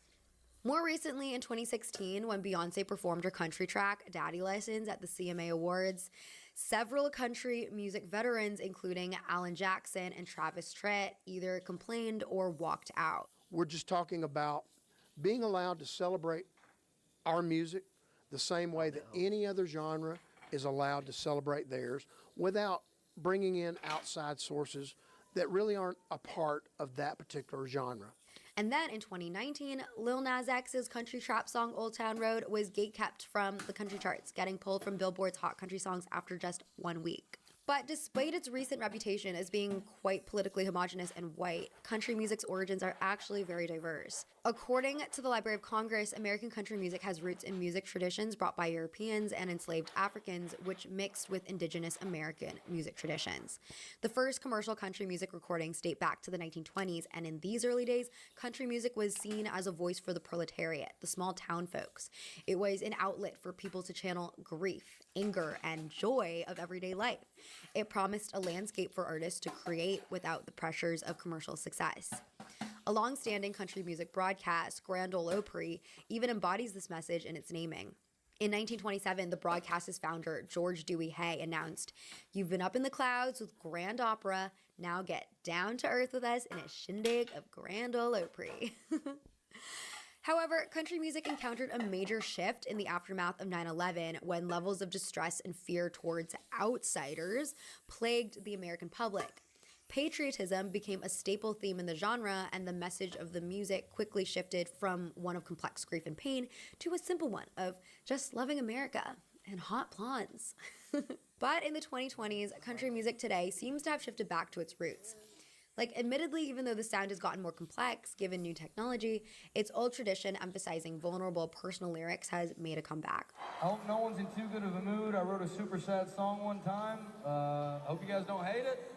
From Zayn's interview, it seems like it's these personal lyrics that resonated with him and ended up making the country music genre feel palatable for him to explore, despite being a British citizen. Another Brit, Ed Sheeran, echoed this sentiment, telling Billboard in 2023 that he would love to transition into country, adding, "I love the culture of it. I just love the songwriting. It's just like brilliant songs." Or it could be that, on a general level, artists have more freedom to experiment now than ever before. The Core Entertainment co-founder Kevin Chief-Zarek says that younger music listeners don't put music in a box, and noted country music artist Billy Zimmerman's November duet with the Jonas Brothers. He says, "For years, country fans didn't really listen to hip-hop and rap fans were not listening to country. We're genreless now." Yasmin Williams wrote for The Guardian about how Beyoncé seems to follow this line of thinking. Ahead of Cowboy Carter's release, Beyoncé stated that the album was a Beyoncé album, not a country album. At the beginning of her song Spaghetti, there's an interlude by Linda Martell, the first Black female solo artist to play the Grand Ole Opry. Martell goes, "Genres are a funny little concept, aren't they? Yes, they are. In theory, they have a simple definition that's easy to understand. But in practice, well, some may feel confined." Of course, not everyone in the country music fandom is happy with all these non-country music artists experimenting with the genre. Some of the criticisms have been outwardly racist towards Black music artists, and other criticisms are that artists are not writing enough of their own songs, or they're too Nashville, aka too pop.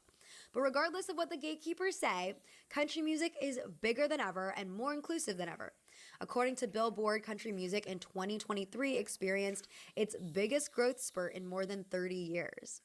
To be fair, country music was already on the course for a revival in the late 2010s. Lil Nas X's Old Town Road, as I mentioned, topped the Hot 100 charts in 2019. And in the same year, Solange Knowles came out with her album, When I Get Home, which, while not a country record, did focus on the historical image of the Black cowboy. Again in 2019, Cardi B appeared on stage wearing a glittering pink cowboy ensemble, complete with chaps. And Mitski also came out with her album Be the Cowboy, which was meant to discuss her feelings of isolation and fame, but also to be a celebration of coming back to her authentic self. There's also the Yeehaw Agenda, an internet meme phenomenon that came about in 2019. The purpose of the Yeehaw Agenda was to reclaim cowboy aesthetics and Southern imagery, which, despite having a diverse history, as I talked about, had become whitewashed over time. All these factors led Carl Wilson to write for Slate in March this year. If the coronavirus pandemic hadn't struck in 2020, in fact, I wonder if we might have seen last year's country breakout come along a bit faster.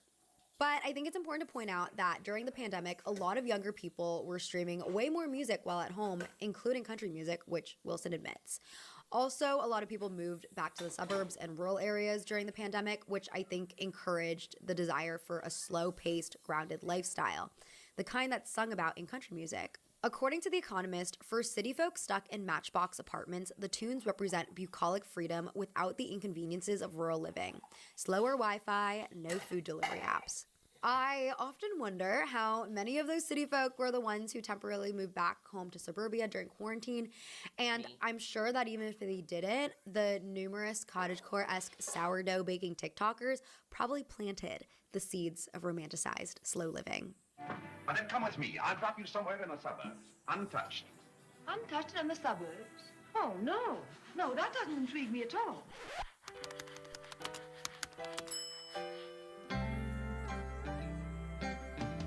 As I said before, another hallmark of the Americana aesthetic is suburban imagery.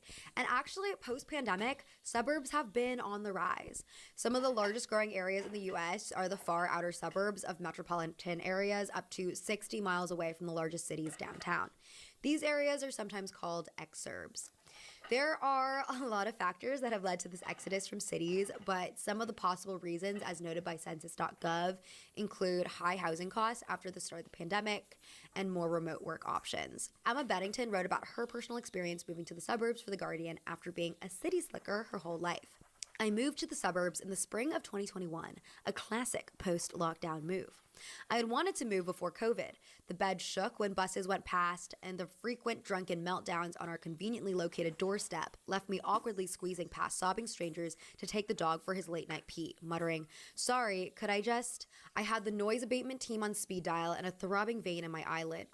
Arriving here, where semis with gardens meet the green belt and cows graze by the big Sainsbury, was like the switch to color in The Wizard of Oz, combined with the moment my noise-canceling headphones kick in, relief and wonder. I have a feeling we're not in Kansas anymore.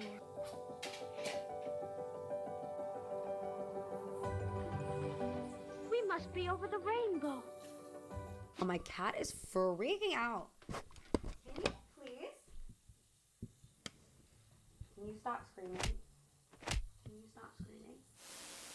Reading that piece, I totally get where Emma is coming from. You know, I love New York, but also am super overstimulated every time I leave my apartment. Also, I might sound like a wimp, but the subway system has been a major perpetrator for my anxiety while living here. It actually was so bad at a point that I went on Lexapro in 2021 because after being removed from the subway system for like the 8 months of quarantine, when I had to hop back on it, I just like was just so anxious all the time. And it's not just the fact that the trains are always having issues, which has made me late for events and meetings before. I just feel like I'm always on high alert while taking them. It's really messed up, but I do know multiple people who have been in the station or on a train car with a person waving around a gun and threatening to shoot people. And I'm also like always scared that someone's gonna push me onto the tracks while I'm standing on the platform. So I'm like, it's a disaster. All this, though, could spark a desire for some people to indulge in the seemingly wholesome American idyllic and the Americana aesthetic. This Americana aesthetic is overtly linked to mid-century middle-class suburbia with imagery including manicured lawns, apple pie, vintage cars, 4th of July fireworks, and American kitsch illustrations like the works of J.C. Leyendecker and Norman Rockwell. It's important to note that there is an obvious issue with whitewashing American culture here. Aesthetics Wiki notes most people would put jazz or hip-hop aesthetics in separate categories from Americana, despite both genres being uniquely American in their origins, promulgation, and current praxis. Similarly, juggalos and the Amish do not fall under the Americana umbrella, though yeehaw might. We can actually trace the nostalgia for a specifically white, homogenous version of the white picket fence 1950s America back to the 1980s, a period of time that followed the chaos and turmoil of the 1960s and 70s. One of the highest grossing films in the 1980s was Back to the Future, which not so subtly yearned for the Eisenhower administration. Who's president of the United States in 1985? Ronald Reagan. Ronald Reagan, the actor? Back to the Future is a time travel movie that takes place in the fictional town of Hill Valley, California during two periods, the present day in 1985 and the past in 1955. From the beginning of the movie, the main character, Marty, is tired of his mundane lower middle class lifestyle. Jason Diamond writes about it in his book, The Sprawl. Marty's life in Hill Valley is unfulfilling. His brother works at Burger King, his sister doesn't seem to do anything, his dad is a nebbish with some low-level number-crunching job, and his mom is a burned-out housewife who likes to start cocktail hour a few hours earlier than she should. In 1985, Hill Valley is depressed, trash is everywhere, and the movie theater is showing pornography. When Marty travels back in time to 1955, on the other hand, he ends up in an idyllic version of his home city. Everything is shiny and new. Residents are happy. The theater is showing a real movie, Cattle Queen of Montana, starring Barbara Stanwyck and Ronald Reagan. In his book, Back to the 50s, Michael Dwyer explains that the film's nostalgic look at 1955 is so appealing because of its complete absence of the 60s. He writes, in 1955 Hill Valley, there is no trace of feminism, civil rights for racial minorities, student demonstrations, or, until Marty's impromptu guitar performance at the school dance, rock and roll. While one might argue that these cultural and political movements were not fully formed by 1955, at the very least, one must acknowledge that they and the tensions to which they responded were not completely absent. Beyond being set in a pre-60s America, Back to the Future simply does not allow for the possibility that the 60s might ever occur. Many critics blame this idealization of the 1950s on the conservative Reagan administration, which tried to instill in America uncomplicated and untroubled notions of home, family, gender, nation, and morality. However, not all romanticization was nefarious. Dwyer points out that teenagers of the 70s and 80s were interested in the 1950s because they saw the time period as the birth of counterculture, as evidenced in a 1972 issue of Life magazine, which announced the wacky revival of the 50s on college campuses. Whatever the case, 1950s nostalgia could be seen in numerous media: American Graffiti, Grease, Footloose, the Golden Oldies radio format, Bob Seger's Old Time Rock and Roll, etc. Dwyer actually counted over 90 Hollywood films produced in the 70s and 80s that were set in the 1950s. But as Dwyer mentioned earlier, many of these media products were mythical depictions of the 1950s, and in reality, there were political tensions brewing that eventually culminated into the 60s. Even beyond the civil rights, writers of the 60s criticized 1950s suburbia for just being boring and monotonous. For example, in 1961, writer Lewis Mumford wrote that the suburban existence is an encapsulated life, spent more and more either in a motor car or within the cabin of darkness before a television set. Soon, with a little more automation of traffic, mostly in a motor car, traveling even greater distances under remote control so that the one-time driver may occupy himself with the television set, having lost even the freedom of steering wheel. Canadian journalist, activist, and pioneer in urban studies Jane Jacobs stated something similar in a 1962 interview published in Mademoiselle. She states that the suburbs are inherently parasitic, economically and socially too, because they live off the answers found in cities. I sort of agree with these 60s writers. I grew up in a suburb, and while I think it was lovely to be able to go outside and play with my friends and walk to a local playground and have neighborhood block parties, I did grow really sick of it by the time I was a teenager, and nothing in the world seemed cooler than living in New York City. I also felt that my suburb was very homogenous. Most of the adults had similar jobs, and culturally, everyone was very similar. I was probably one of the most different people, being Asian, and there wasn't much variety in where to eat or where to hang out. Even just the way that I was dressing, which I didn't think was even that alternative, people would just look at me weird. Suburbia. Maybe she didn't die. Maybe she just moved back to the suburbs. I was confused those two. Needless to say, it seems that a lot of the urbanites who idealize Americana have forgotten the many cons of the suburban lifestyle, which, to be fair, might be attributed to the worsening conditions of American cities. Sarah Schulman wrote in her 2012 memoir, The Gentrification of the Mind, cities have become places where people expect convenience and calmness over culture and community. What is a life of living in a surveyed and amenity-filled high-rise and ordering all your food and objects from the internet to your door, if not a suburban life? If you feel like your city lifestyle is just that of a suburban lifestyle, except more expensive, smaller, noisier, and less cute, then why wouldn't you move? Also, most people in cities live in apartment buildings, and according to Nicholas Boy Smith, founder of Create Streets, who analyzed academic high-rise living for his 2016 report on the design of cities, evidence shows residents of high-rise blocks tend to suffer from more stress, mental health difficulties, and neurosis, with child development particularly affected. So I think that all that's really important to consider, but as I've talked about in my Third Places video, I'm a big proponent of community being the solve for many people's problems, and I think running off to suburbia if you feel disconnected in a city is maybe not always the best decision. There's always exceptions, but in my experience, suburbia tends to be lonelier than urban life. Another related thing about romanticizing, people my age complain about malls dying all the time, but malls were never the most ideal third places either. In 1999, the New York Times actually published an article about how suburban design was failing teenagers, an article that was spawned in the Columbine massacre aftermath.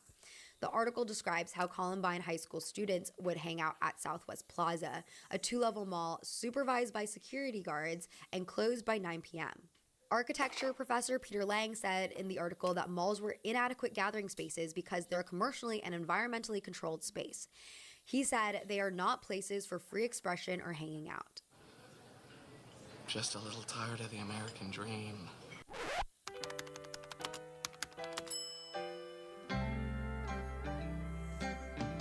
A month ago, Helena Aberle wrote an essay about the Americanization of the internet in an essay called Soft Power Americana. In it, she sums up her algorithm over the last few weeks. There's viral sorority rush recruitment drives, the constant debate about British versus American food, stan culture for America's sweethearts, Chappell Roan and Taylor Swift, relentless coverage of the New York cool girl scene, and of course the rumble of the US presidential election. She goes on to explain the term Americanization, which is a geopolitical strategy to cement the US's influence worldwide through cultural soft power. One way America implements this strategy is via the movies. For example, in 1947, Gerald M. Mayer, who was head of the International Division of the Motion Picture Association, explained, "Scenes laid in American kitchens, for example, have probably done as much to acquaint the people of foreign lands with American electric refrigerators, electric washing machines, egg beaters, window screens, and so on as any other medium." By the way, if you're wondering how Hollywood was able to dominate over, say, other European movie industries, that can be pinpointed back to America's economic dominance over Europe in the interwar period, its star system marketing, and its overall lowbrow appeal.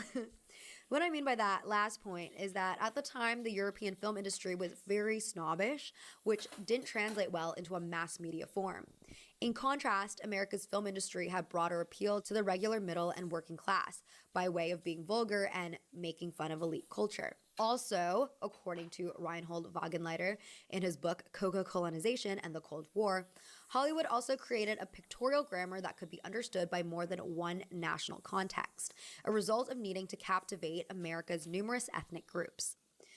Of course, the US government quickly became hip to Hollywood's potential in foreign markets, which resulted in leading manager of Warner Brothers, Joseph H. Hausen, to say in 1943, "The motion picture is truly an invisible arm of our government, and the industry has dedicated itself to an everlasting cooperation in the present fight and in the future peace." The American motion picture as a national and international force is a phenomenon of our own generation. We've seen it reflect our civilization throughout the rest of the world. The aims and the aspirations and the ideals of a free people and of freedom itself.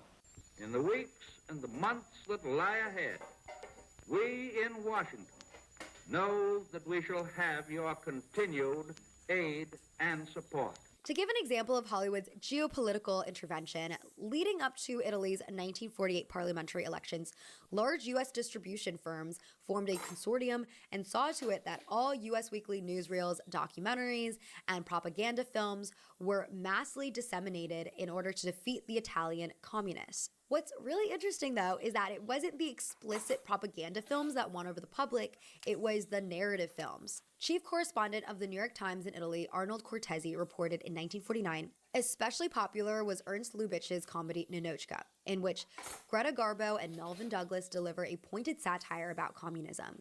A disappointed Italian Communist Party functionary realized defeat when he saw it. What licked us was Ninotchka. Now, some of America's cultural exports are definitely worse than others for the importing countries. And to bring it back to Americana media, I don't think something like country music is that damaging in comparison to like Coca-Cola. And yes, if you're wondering, the genre has been finding success in global markets in recent years. According to data released by the Country Music Association, between 2020 and 2022, streaming of country stars rose by almost 50% in the UK. And one record label surveyed by The Economist plans to spend a fifth of its country music marketing budget to attract new listeners in Australia, Canada, Germany, and Sweden. My hot take, I could be swayed otherwise, but so even though I don't think country music is that detrimental to global society, I do think that we should still consider the repercussions of existing in a mostly American culture online, especially as the dominant American culture still centers whiteness, patriarchy, and capitalism. Helena draws parallels between the American dream and what the internet has become: avaricious, individualistic, and driven by profit, dominated by venture capitalists and disruptor entrepreneurs like Musk. Communities siloed off into algorithmically filtered echo chambers, which constantly feed us content designed to make us the most extreme versions of ourselves. Patriotism swells in the heart of the American bear.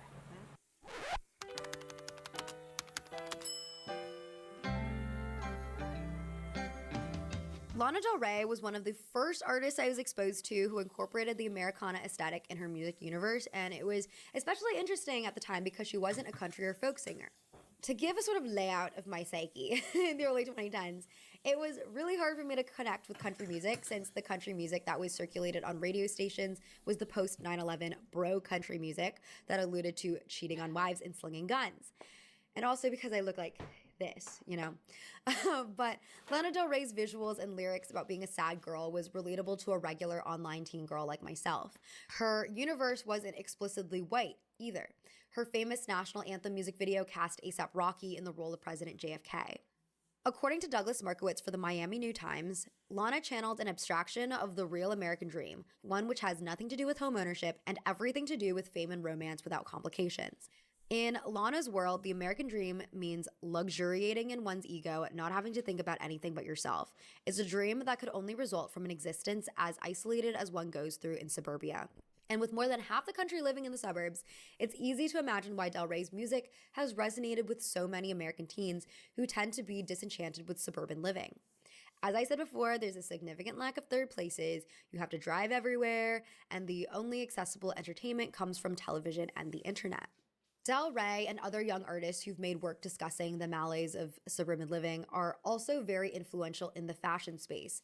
It's unsurprising as we know that fashion trends tend to be instigated by young people who I think tend to be more parasocial with celebrities. For example, there's been a big emphasis on camel print lately, which has coincided with Chappell Roan's Midwest Princess Tour. According to Casey Lewis, who tracks Gen Z trends, the camo hoodie from Abercrombie's men's section in particular has been getting traction on TikTok. I do want to point out that camel print is not necessarily new.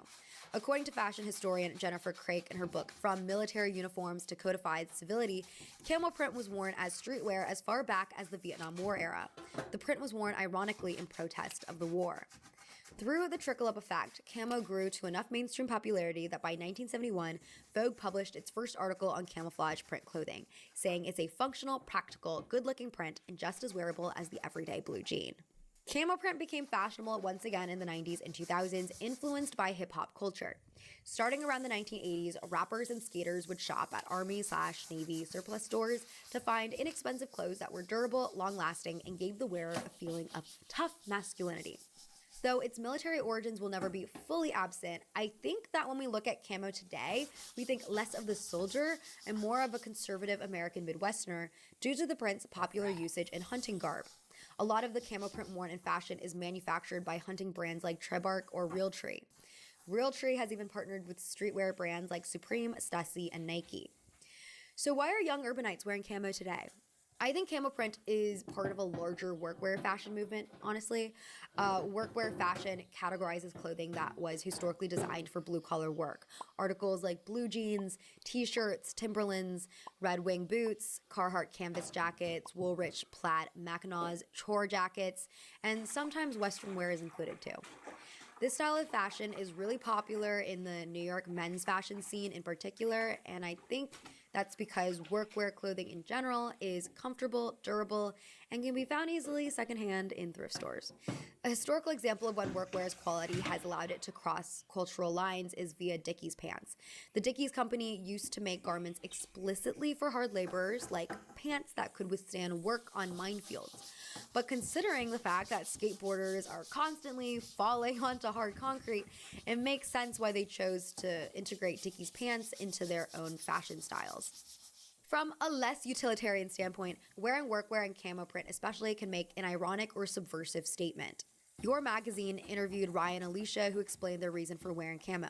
It is just accessibility that made me drawn to it. I also happen to like the irony of a queer person wearing clothing for conservative males. The Kamala Harris presidential campaign caught on as well.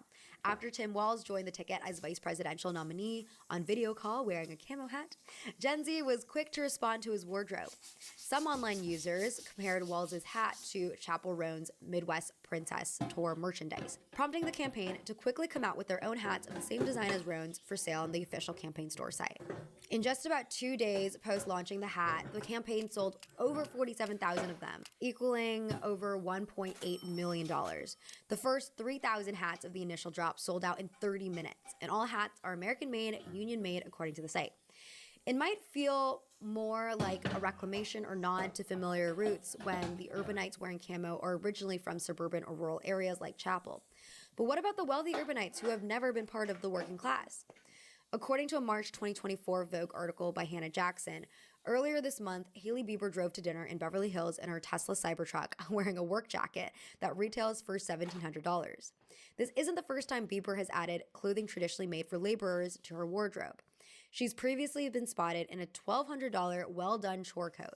It's no wonder celebrities including Bieber, Jaden Smith, Kaya Gerber, and Brooklyn Beckham have all bought into the trend. I personally wouldn't go so far as to say this is cultural appropriation because none of these celebrities are mocking the clothes. UK writer Katrin Brooke adds, working class people, so far as they can be identified, have no affection for workwear itself and do not particularly care that it's worn by others.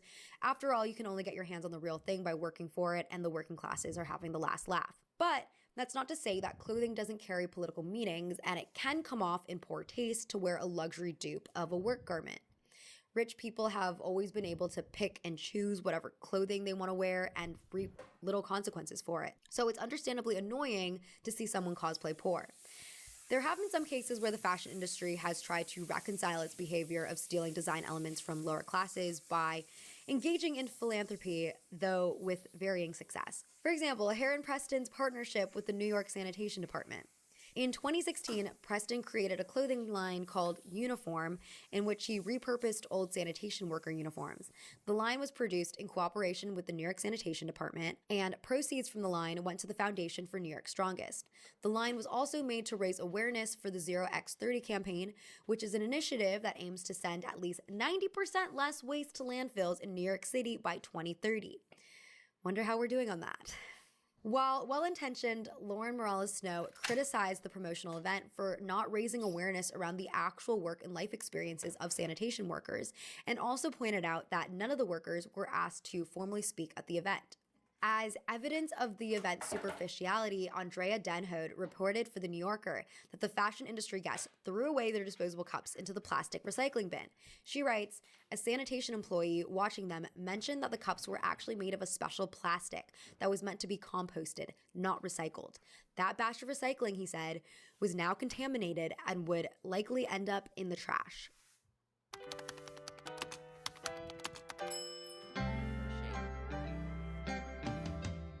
In sum, it feels like this idealization of Midwest suburban Americana stems from nostalgia, desire for less digitalization, and reclamation of conservative symbols. I also think said reclamation is in line with rational optimism, a belief I've talked about before. It's this idea where we can remain hopeful while still recognizing that there are challenges. And it's an idea that I think will build in momentum over the next few years because we've just had sort of like this period of nihilistic thinking that I think is exhausting for everyone involved. There's also a recent New York Times analysis by Michelle Cottle that reports Gen Z is more passionate about social issues than specific candidates or loyalty to a political party. Researcher Peter de Guzman said on the topic, young people are more likely than older people to not affiliate themselves with a political party, and there has been a plurality of independents among young people recently. This is also further evidenced by how young people view the Harris campaign. According to a new study released by the UCLA Center for Scholars and Storytellers, 82.7% of Gen Z respondents cited reasons other than Harris's racial or gender identity to explain their support for her, including "I agree with her stance on most issues." Yasmin Ulz, co-author of the study, explains, "For young people today who grew up seeing Barack Obama in the White House, diversity is the norm, not the exception. These findings indicate a shift in how the next generation is moving away from identity politics and polarization, possibly towards an exciting new era of collaboration and consensus across party lines." I think there's also this idea circulating among younger generations that the patriotic symbols like the American flag, country music, and camera print are really what we make of them and don't inherently belong to one group over another. Of course, all these symbols have been around for like hundreds of years, and I think in due time, the meanings of them will shift again, but this is just what I've been seeing as of now. This is the consensus. Anyways, this is the end of the video. Thank you so much for watching, listening, being here. I'll see you all next time. Let me know what you think about the rise of Americana, of Midwest, of the Ohio Rizzler. Even just saying that on video sounds disgusting to me. It's giving like chronically online brain rot, but we're trying, and I'm about to touch grass for about like 2 weeks, which is so exciting. Okay, thank you all. Have a great one, and I'll see you next time. Bye. The other day, my friend asked me to compete at my school's K-pop dance competition in Monster High cosplay. My immediate response to this was, that's a little cringe. I mean, does anyone else feel like it's become embarrassing to do or like things nowadays? Talking has become yapping, doing anything is side-eye or it's not that deep, and it's led to us all becoming, simply put, incredibly boring. That he took a skateboarding class as an adult, and I was like, okay, that should be illegal. Like, what are your hobbies? I don't know, texting? And as I've gotten older, I've gotten better at hiding my cringe interests. My anime fan art no longer sees the light of day, I haven't touched my tab shoe since high school, I now quietly enjoy musical theater, and why should my K-pop phase be any different? I could just enjoy it quietly in shame, like a happy person. I mean, did my friend really expect me to subject myself to the cringe of putting on a Monster High cosplay and K-pop dance in front of my— If this was a sitcom, this would be the part where it cuts to me doing exactly that. Yes, I did the dance, and to understand why, please join me on a journey as we answer the age-old question, fellas, is it cringe to have a personality? But hello, if you're new here, my name is Dookie, I do commentary, I tuft rugs, so sit back, relax, lock in perhaps. But that TikTok of that girl being mad about an adult learning how to skateboard has been haunting me since I saw it. I think this speaks to a larger problem within our generation, more specifically that no one has hobbies or does things anymore. And I don't know if anyone else feels this way. It kind of feels like the average hobby of 2024 is just consumption-based, binge-watching Netflix, doom-scrolling on TikTok for 3 hours, reading spicy mafia book talk books, and buying cute things at Target. Now, I don't blame the average person for being somewhat averse to picking up a new skill or doing things, because online culture has gotten, simply put, so mean that anyone trying to pursue something or try something new or make something is deemed cringe and extra. Beyond cringe culture in this video, I want to focus on our collective doing too much culture and our need to humble one another. Even the language we use online further facilitates this way of thinking. Like I mentioned earlier, speaking passionately about your interests is met with "take it to Yappersville" or "bro is tweaking."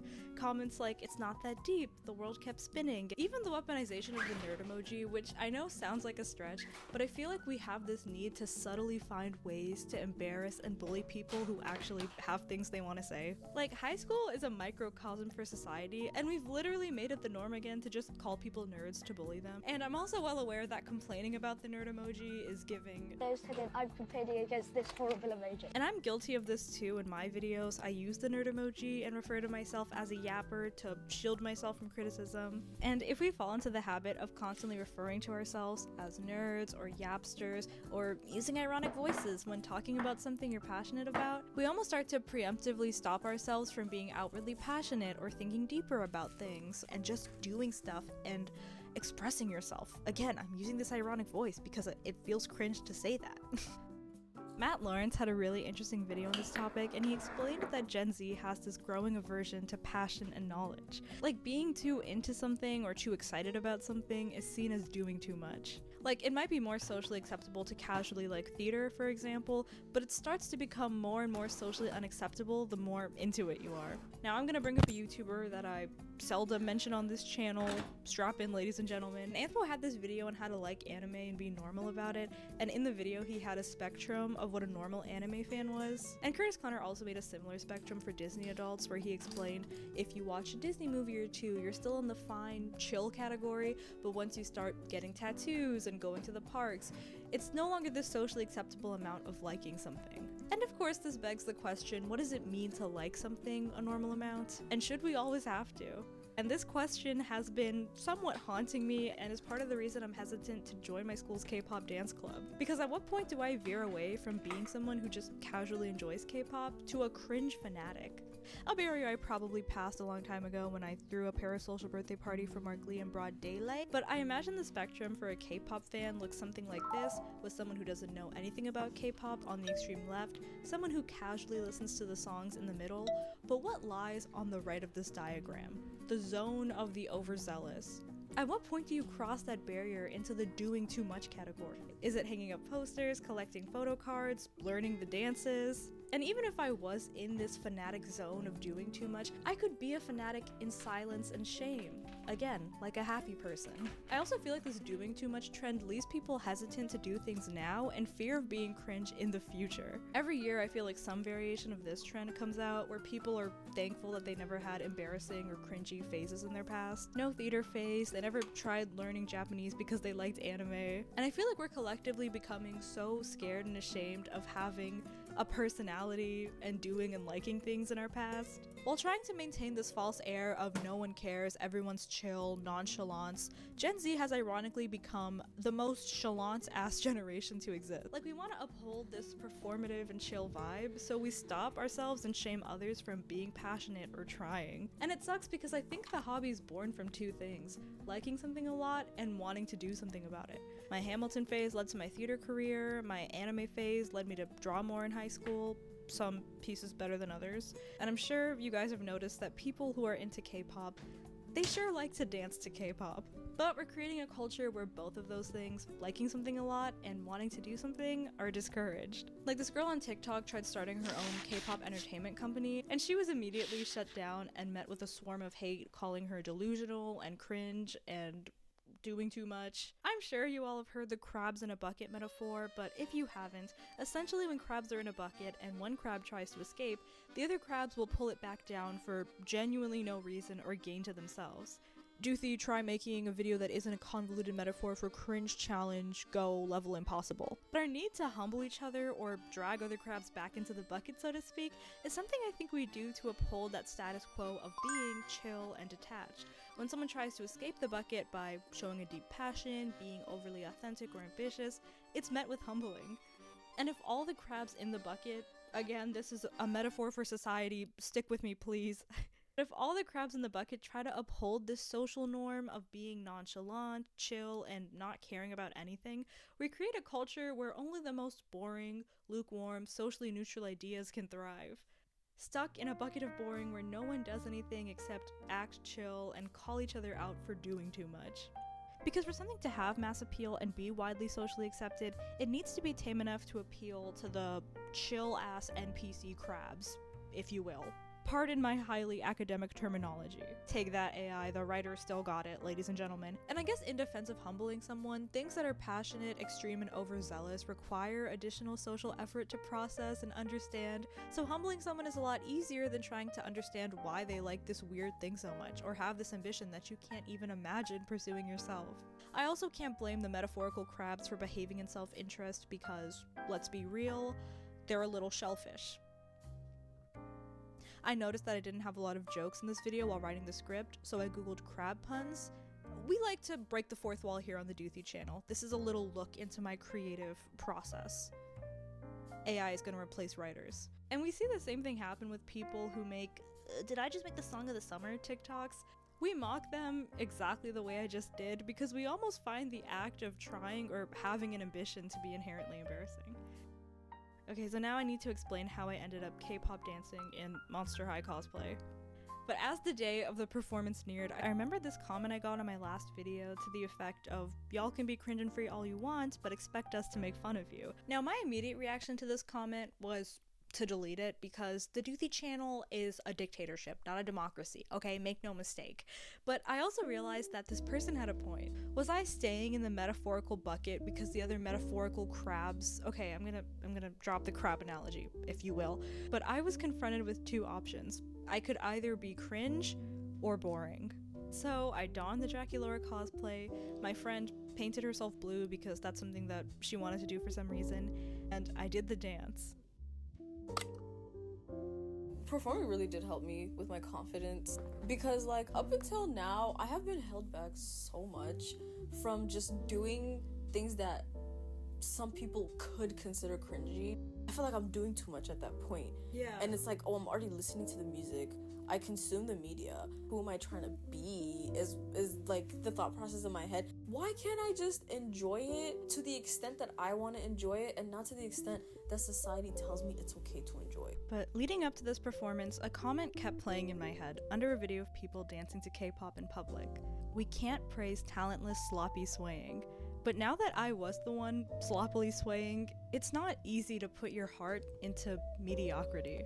And then I took all the shame that I felt at having even been associated with something so cringy and projected it onto them and been like, oh, people are gonna look down on them for performing on stage, not knowing that it takes real courage to not care about any of those things.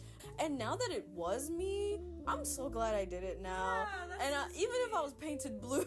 And this video is dedicated to giving massive praise to any sloppy sway. Okay, I'm not gonna. But get a hobby, nerd out over something, make a cosplay, do the dance, leave the bucket, because maybe you'll end up going professional, or maybe you'll just have a nice, mediocre K-pop performance to look back on. My last video kind of popped off, to be frank, and I was rushing to make a part 2 and talk about other TikTok creators, but the day the Doothy channel turns into a TikTok drama channel is the day you guys have permission to take it out back with a rock. Also, this video originally was a very long conversation about hobbies and why we need them and third spaces, and it ended up being a little bit more of a anti-cringe culture think piece, what's new for the Doothy channel. So if you guys are still interested in me talking more about this, I could make a part 2. But I hope you guys still enjoyed this video. I wanted to make something feel good. Thank you so much for watching, and I will see you guys very soon with a new upload. Bye!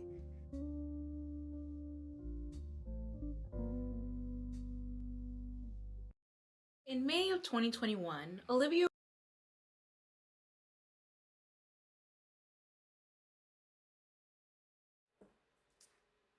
Everybody gone? We're still here. Let's see.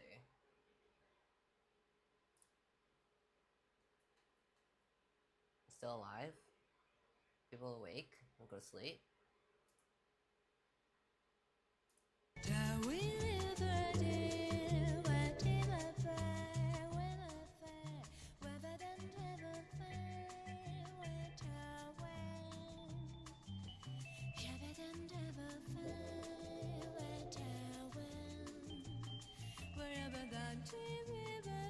I'm gonna keep, I got this new thread, first and foremost.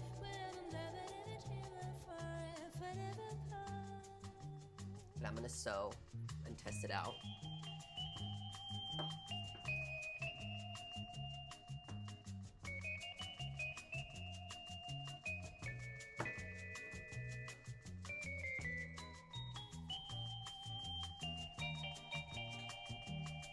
So I'm gonna make just a scratch piece. And for those wondering, what is a scratch piece? Well, I think of it as like a freestyle patchwork. But really it's just like taking a scratch sheet of paper and doodling all over it. This is the last one that I did.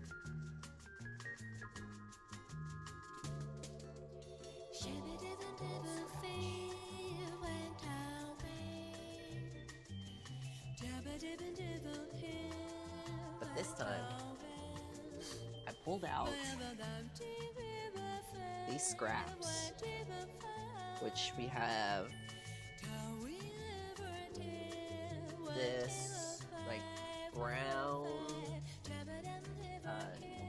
like fake leather, which is like just synthetic leather, but it's textured, which is the best part. It's not just vinyl. Well, it is made out of vinyl, but it's got a texture to it that I really like. And then we have black synthetic leather, vinyl, if you will.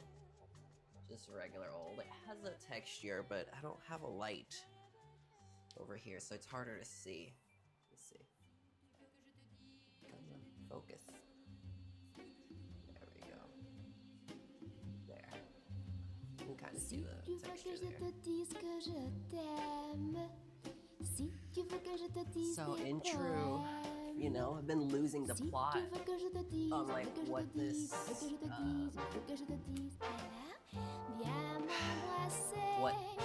what this channel is about, which is why I originally made the channel, and that being sewing for stitching. We are on stitch cam after all. So why don't we get stitching?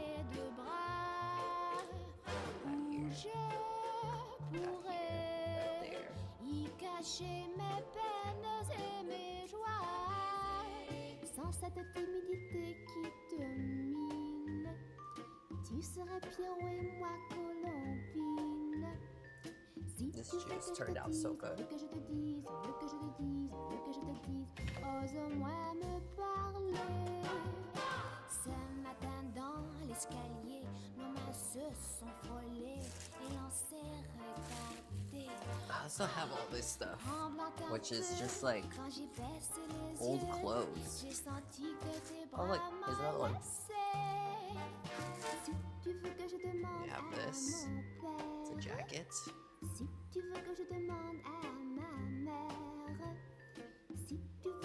We can tear this apart.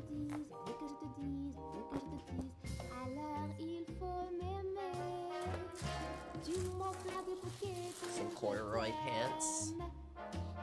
I really bought these because of this. Love the lining. I want to completely take it apart.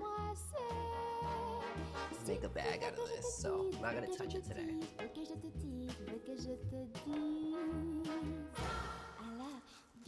This right here, oh, I love this. Also some old pants that I'm gonna use for fabric.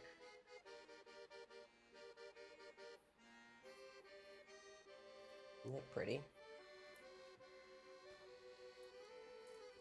I feel like this is like tote bag material. Like I'd be down to make a tote bag out of that. Écoute le vent et la mer. Je me sens bien. Is my camera auto-focusing? Je t'aime. Viens près de moi. I'm weak.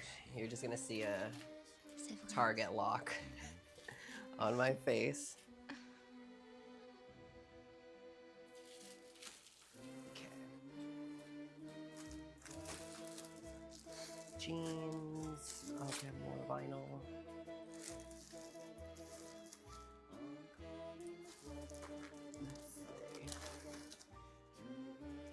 A wallet that I made. More scrap. Another wallet that I made.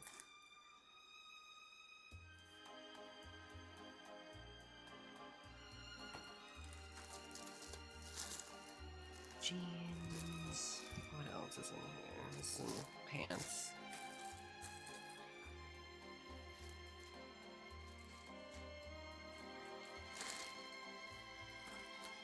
We'll figure something out.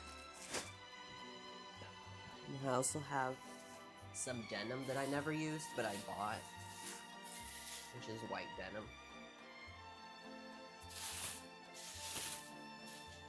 I think I want to do it on some denim first. And then I have like some black fabric, like soft fabric, But I don't want to use that today.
Ormai la nostra situazione non ha una via d'uscita, cerca un altro argomento di conversazione. È inutile tentare ancora, non c'è la soluzione, ma quante volte hai già tentato e dopo hai rinunciato. Cerca un altro argomento di conversazione. E a te sembra tanto facile di cambiare il mondo come vuoi, di cambiare come pare a te i pensieri della gente. Ma per me non è così e dico non pensiamoci, ma cosa vuoi pensare? Ormai conviene più lasciare le cose come stanno. Cerca un altro argomento di conversazione e dici sempre che fra noi qualcosa è rimasto. Io dico che cos'è rimasto, mi dici forse tutto. Cerca un altro argomento di conversazione e a te sembra tanto facile. I thought it was over for this camera. I'm back.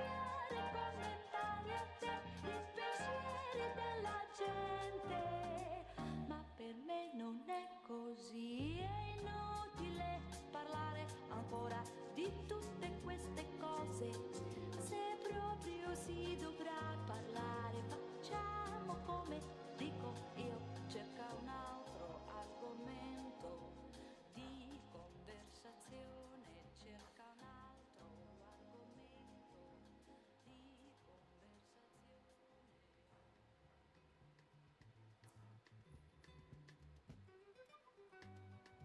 Perfect. Well, as perfect as it's gonna get.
I don't have my drink near me, but I don't want to risk spilling it.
Existence sans image, je retiens le temps depuis le jour où j'ai connu par toi ma raison d'être. Et maintenant, That's the je bass. crois avoir le droit de Let's see what we come up with. de jour en jour, mon amour, de plus en plus, de jour en jour, mon amour, de plus en plus et pour toujours.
have more coming in.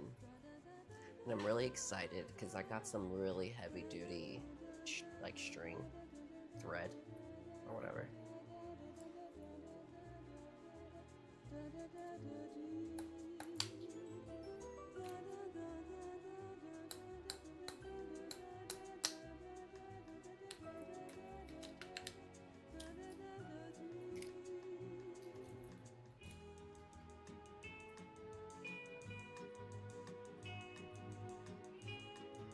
And I also have, what else did I get?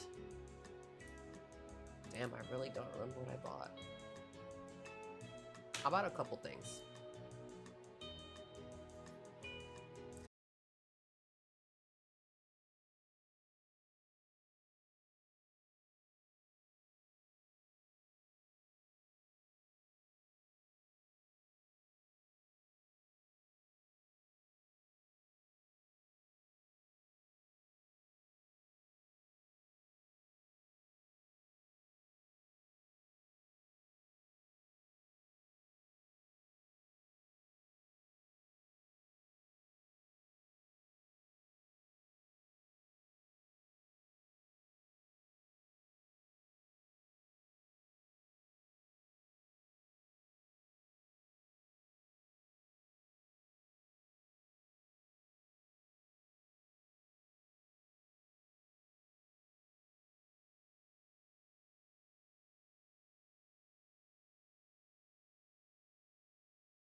style.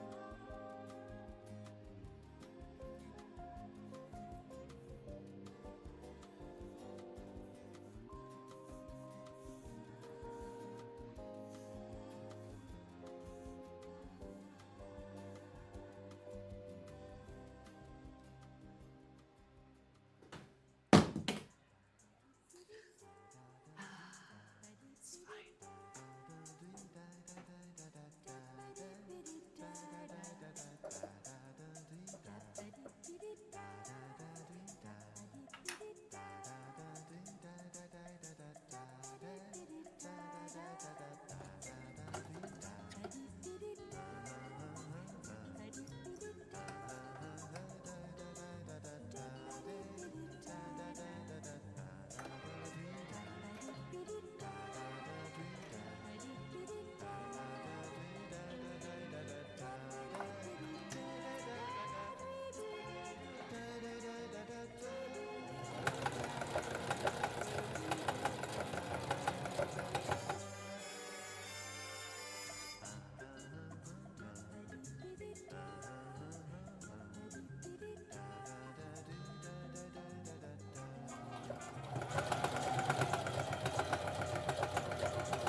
We're laying this down the ground, I guess.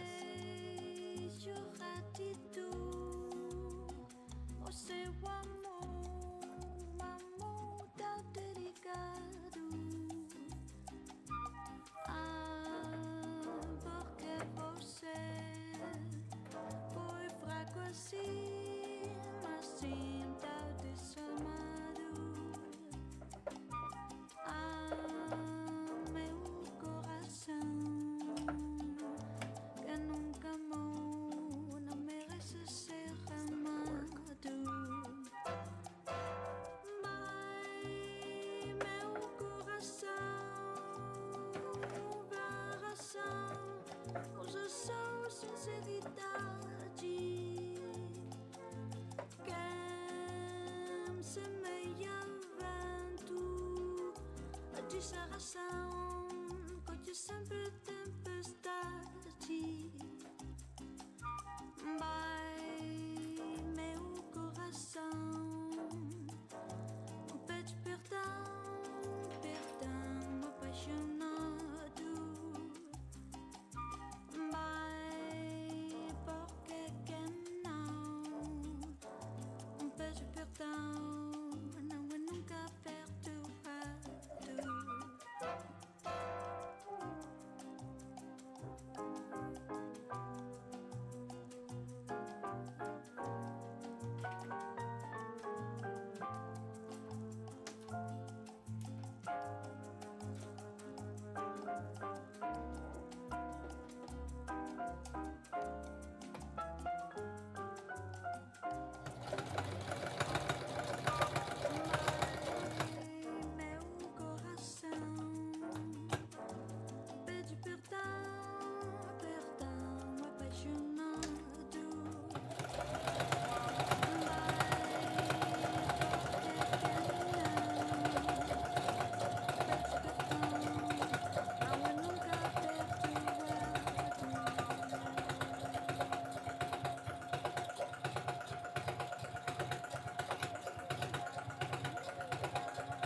I'm back. My bad, but what are you making? Just freestyling. Taking a piece, make it into something else.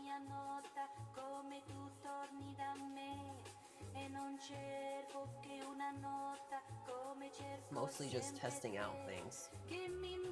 But honestly, seems good. Like I might want to make a bag soon.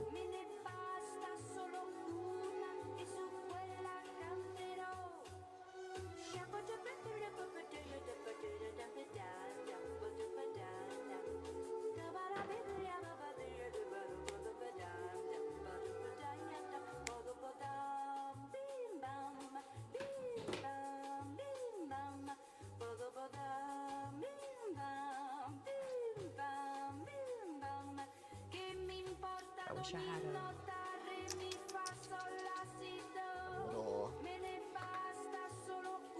little chalk.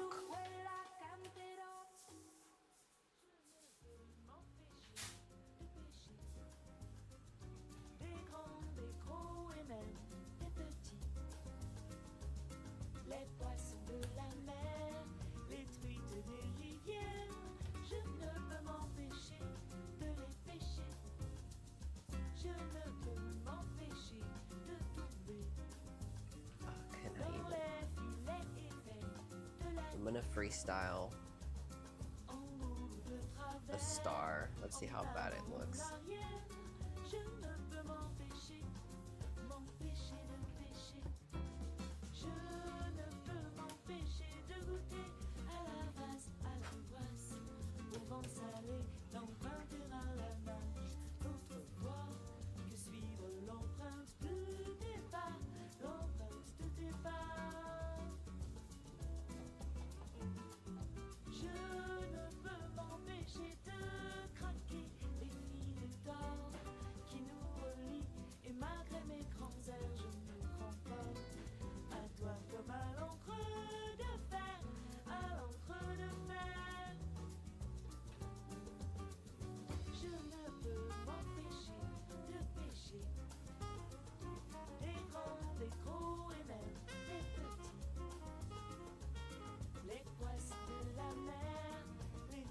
Ew. No. That looks so bad. This way. There we go.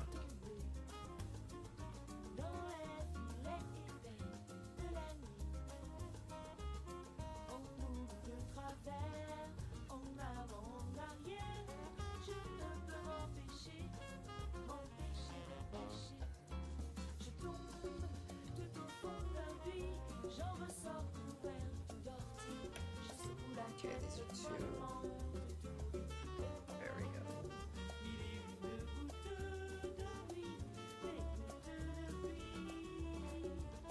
So roughly,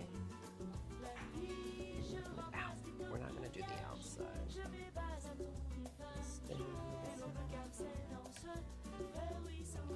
This could go a little more this way. Same with this.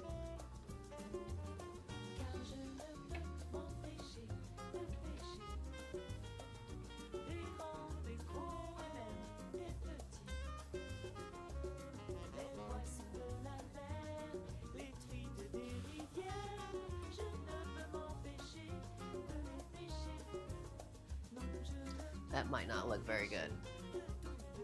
We're gonna make it look good. Okay.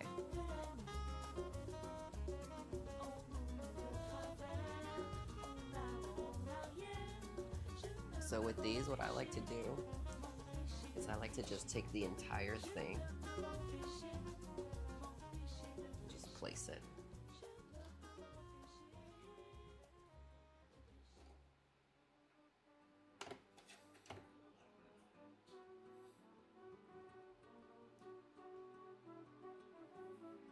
Wait. Before we do all that, let me check my stitch.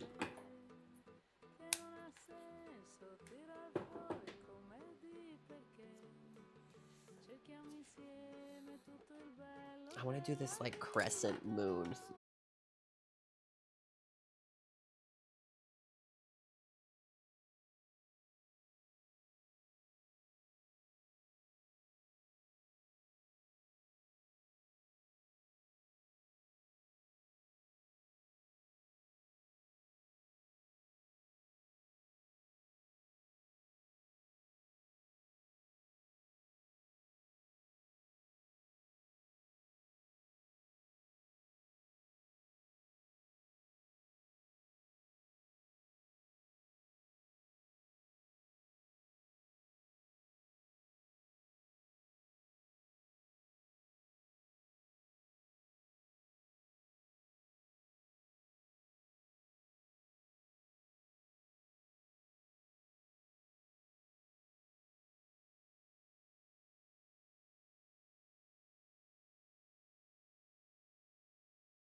stuck.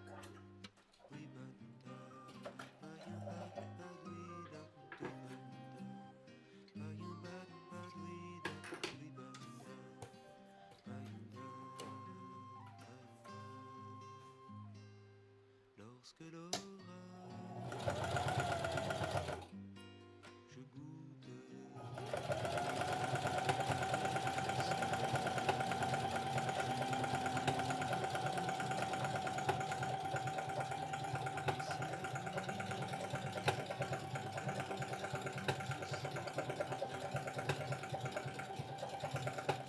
Chante auprès de mon âme, j'en attends la fin.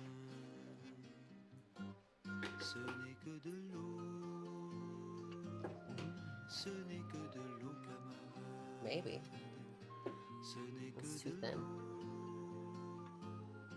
ce n'est que de l'eau, camarade. Pui-ba-da, pa-yam-ba-da-ba-dwi-da, pui-ba-da, pa-yam-ba-da-ba-dwi-da, pui-ba-da, pa-yam-da, pa-yam-da. Quand un obstacle I'm gonna do it. me déroute, je le contourne et ce matin, c'est l'océan qui bat ma route.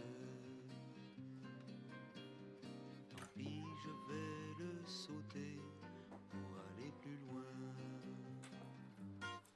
Ce n'est que de l'eau, ce n'est que de l'eau, ce n'est que de l'eau, ce n'est que de l'eau.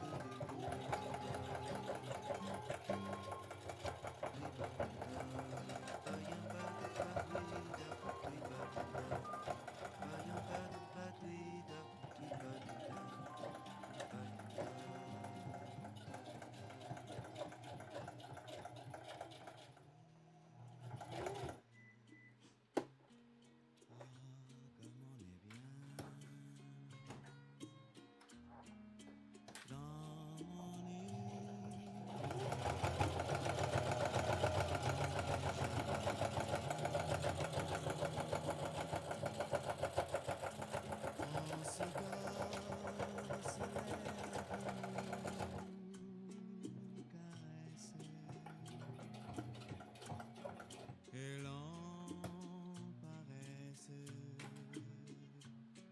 sans songer à demain.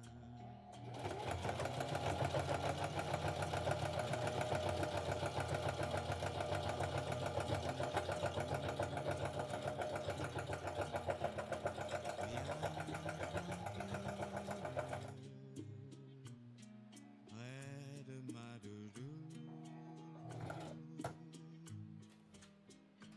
sous les grands cocotiers qui se balancent.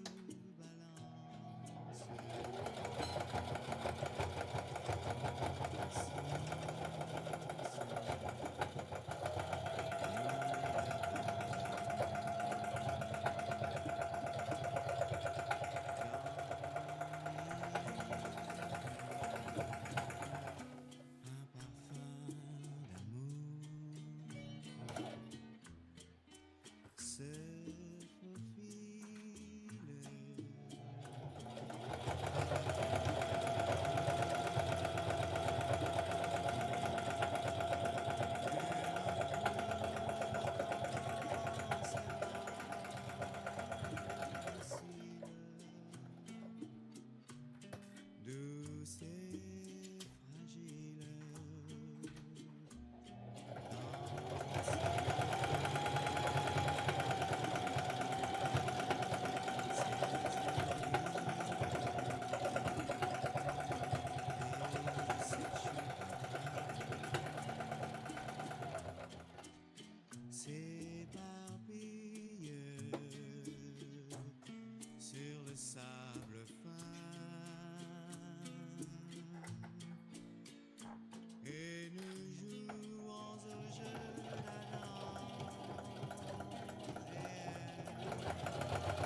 Other than my star was a little crooked.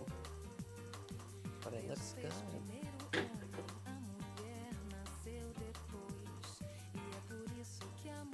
Okay, let's cut it first before I show you.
Oof. Yeah, it's a really crooked star, but, you know, in a perfect world. In a perfect world, I would have a stencil. But until I get my printer up, I'm not making any stencils.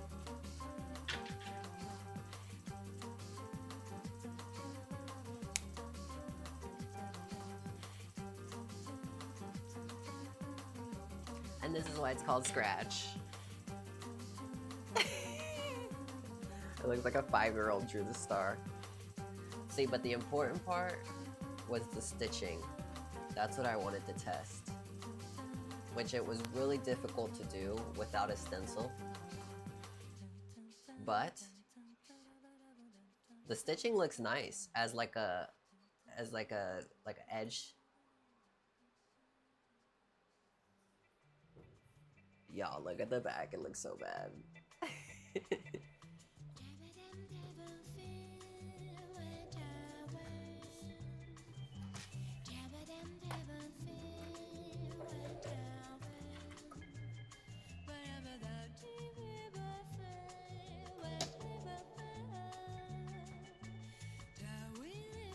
In true Scratch fashion. Let's fuck with it.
Oh, thank you, King. You think it's good?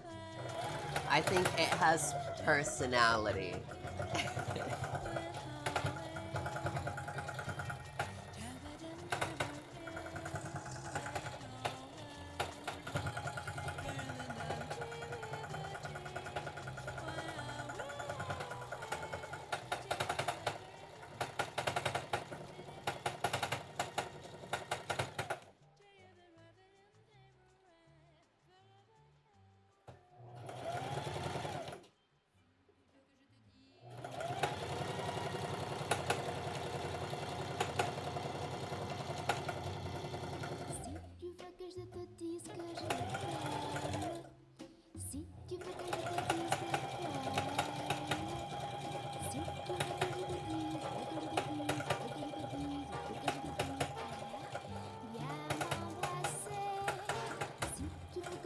Plus qu'une amie qui pourrait n'être qu'à toi pour la vie.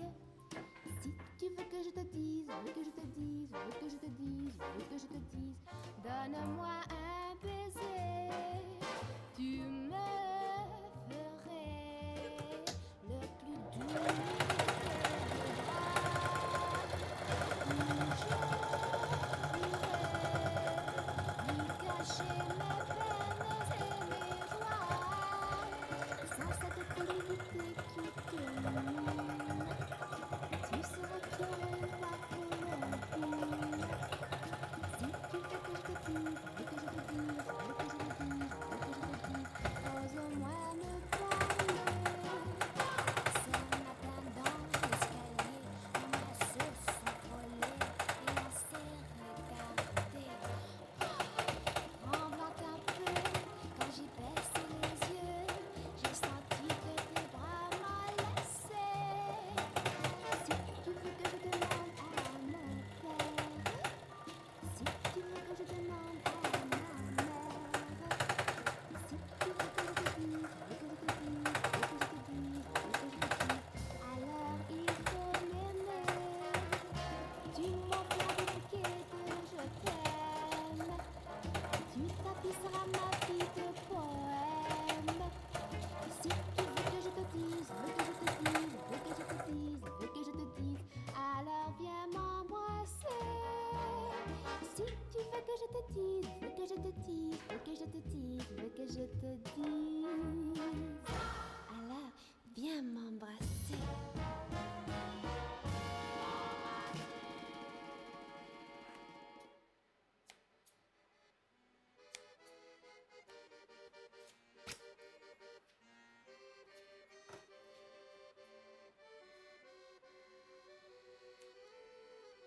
André?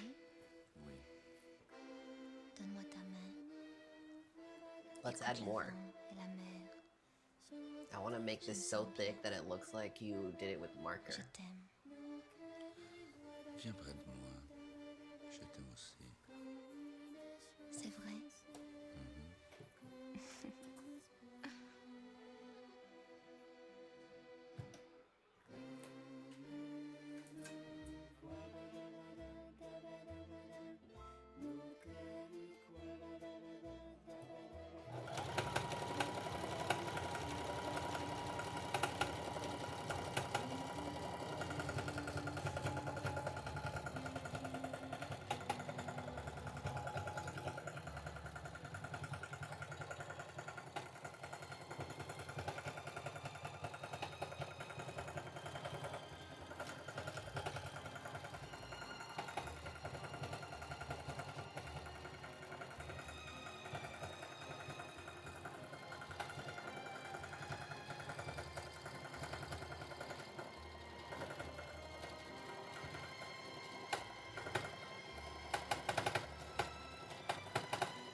veux être avec toi. Pour toujours. Moi aussi, tu sais. C'est merveilleux, tu ne crois pas? Oui, c'est merveilleux. Rentrons à la maison. Allez, viens.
Much better.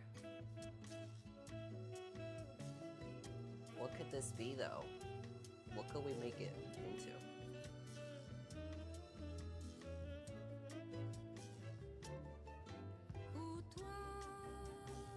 Maybe... Je me souviens que tu riais, moi. I don't know. Je me souviens que je dansais. C'est une bossa nova que j'ai dansé avec toi. Je ne me souviens plus très bien où ça.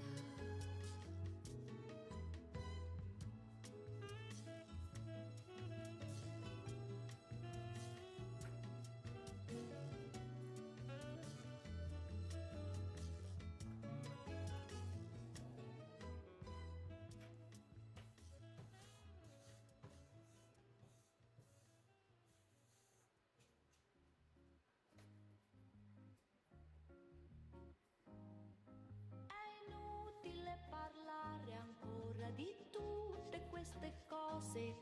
Ormai la nostra situazione non ha una via d'uscita.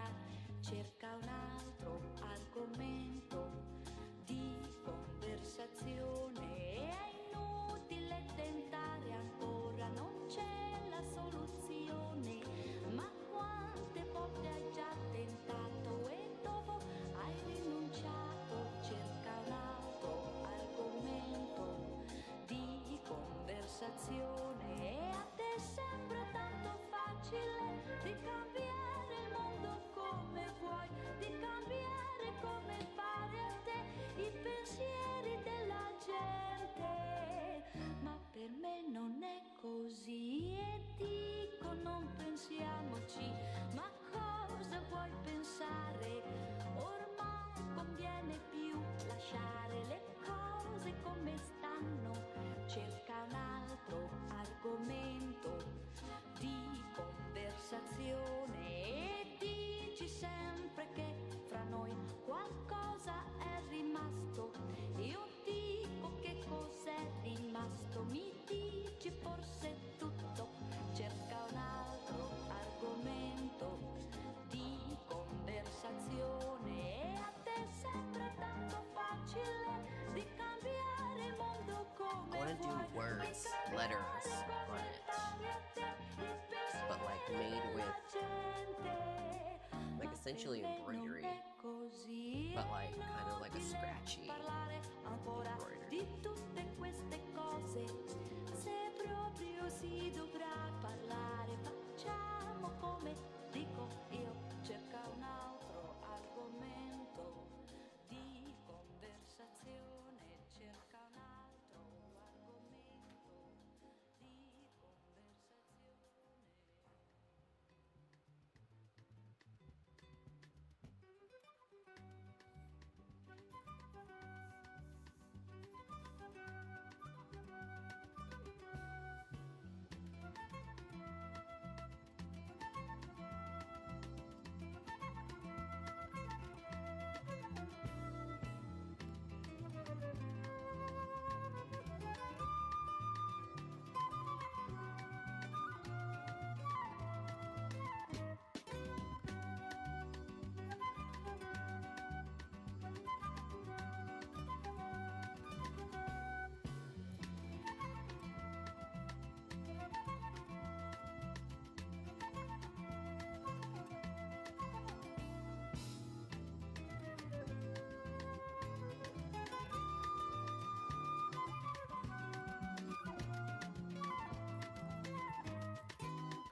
essentially using the sewing machine to draw right now.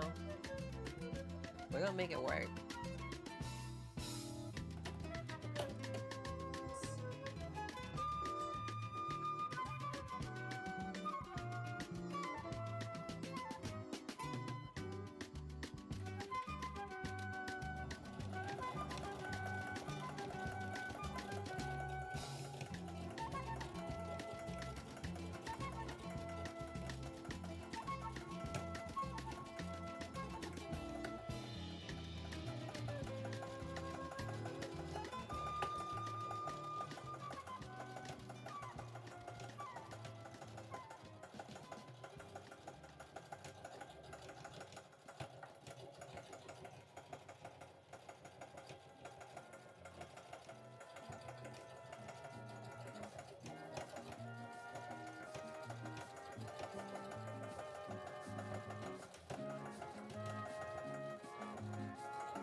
Le long de mes jours, de jour en jour, combien de temps perdu sans te connaître.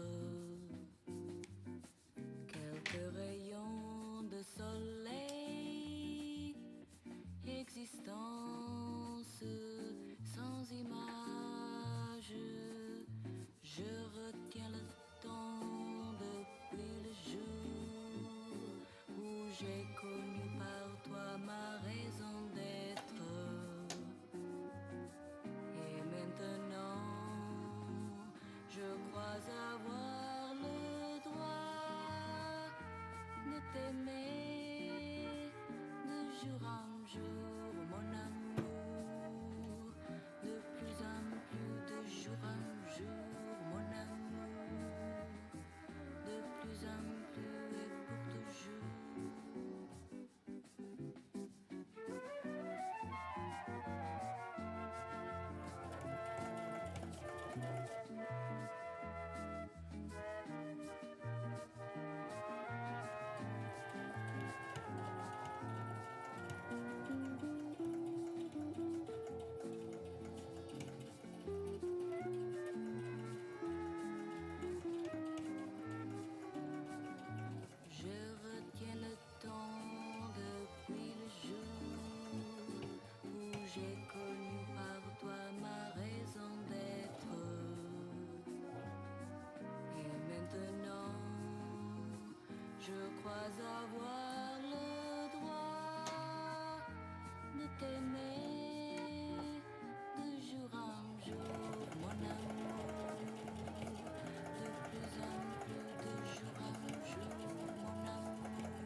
Y'all see the vision?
coração, coche sempre tempestade.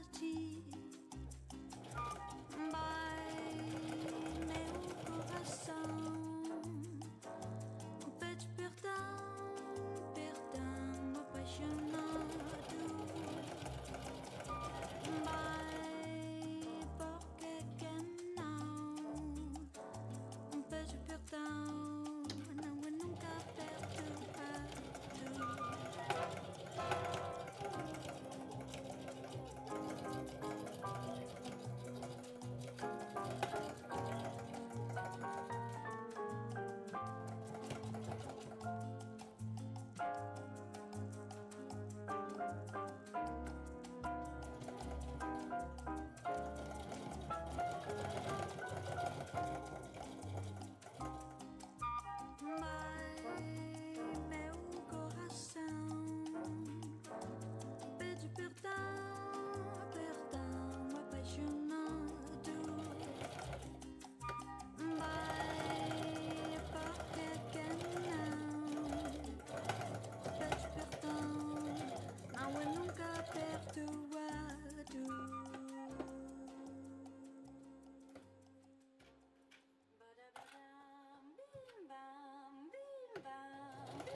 Y'all ever had a broken needle to the face? Yeah, I flinched because of that. Alright, you have to go, King Darius. See you later, have a good night. Good night, King Darius. Thank you for joining.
Parfois je verse des pleurs sur mes jours anciens. Ce n'est que de l'eau, ce n'est que de l'eau, camarade. Ce n'est que de l'eau, ce n'est que de l'eau, camarade. Oui, bata, païen.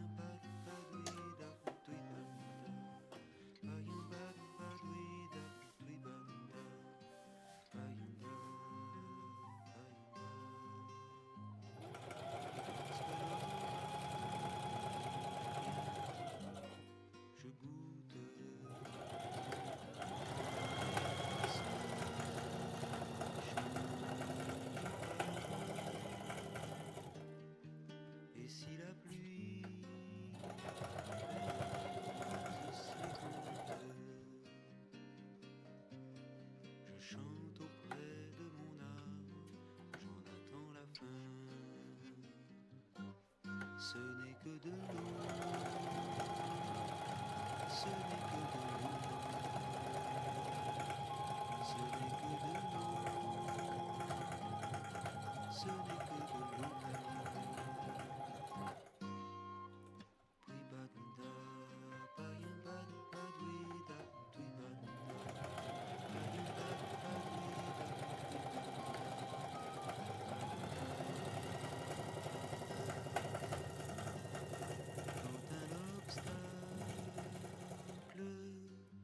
Me déroute, je le contournais ce matin.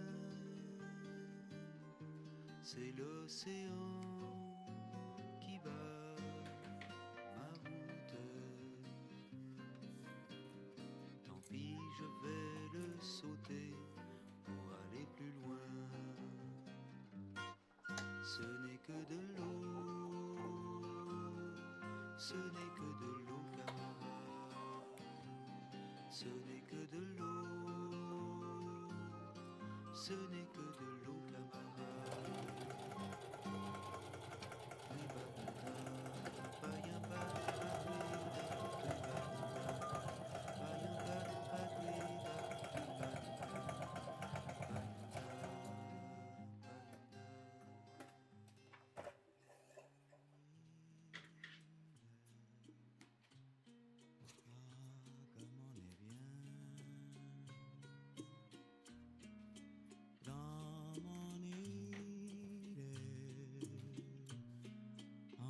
Jamais rien. On se dort au soleil qui nous caresse et l'on paresse sans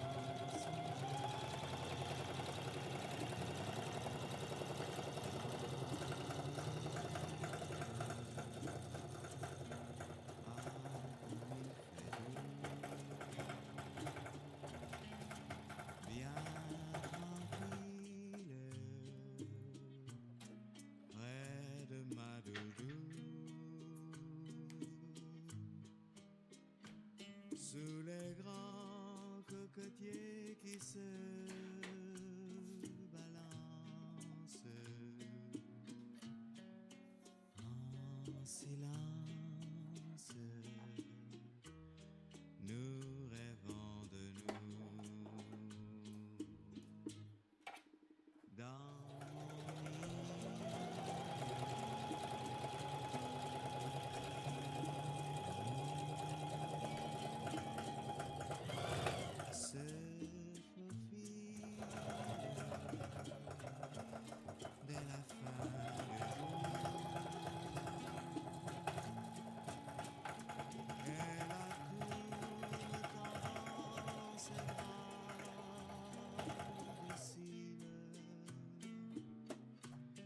douce et fragile,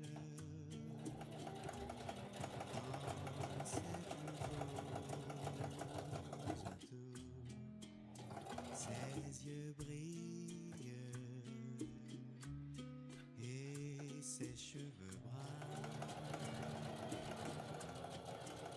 s'éparpillent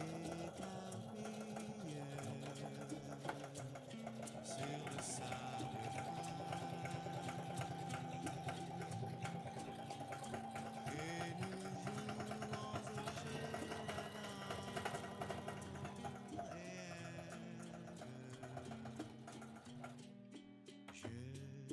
Facile, qu'ils nous ont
second.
Hello.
Back.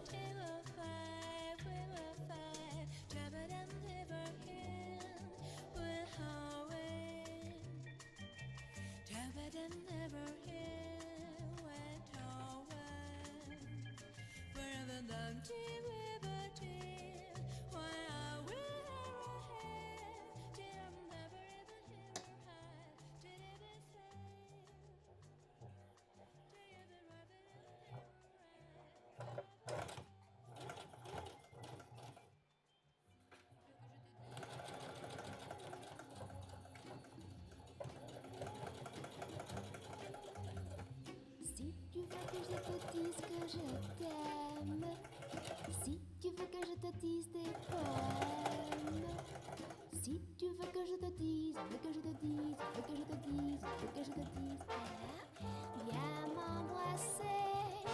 Si tu veux que je sois plus qu'une amie, qui pourrait n'être qu'à toi pour la vie. Si tu veux que je te dise, veux que je te dise, veux que je te dise, veux que je te dise, donne-moi un baiser.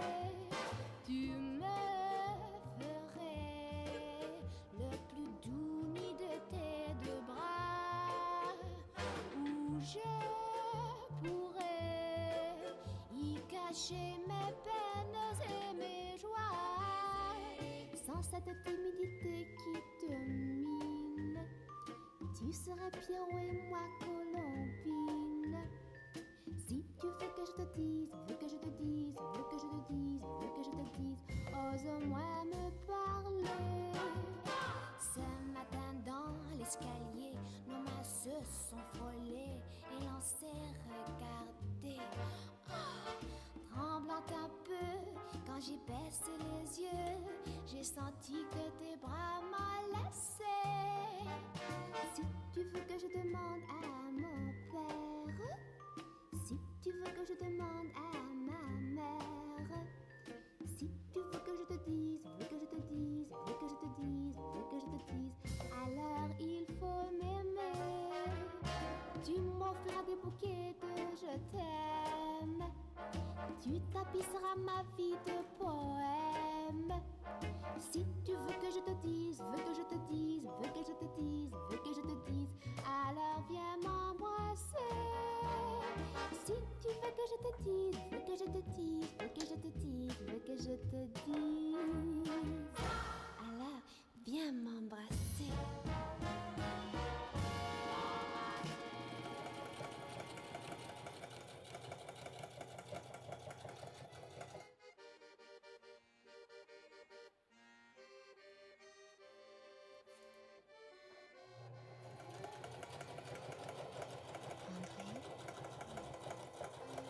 Donne-moi ta main. Écoute le vent et la mer. Je me sens bien.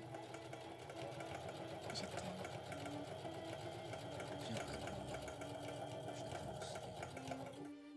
C'est vrai.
Sur la plage.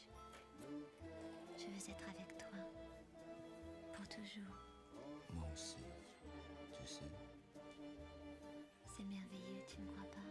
Oui, c'est merveilleux. Rentrons à la maison. Allez, viens.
souviens plus très bien pourquoi chez toi.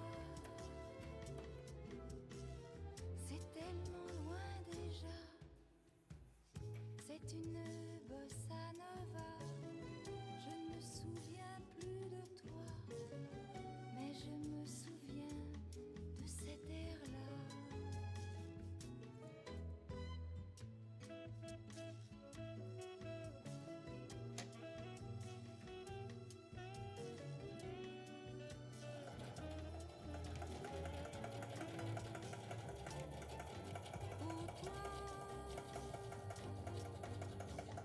Je me souviens que tu riais, moi.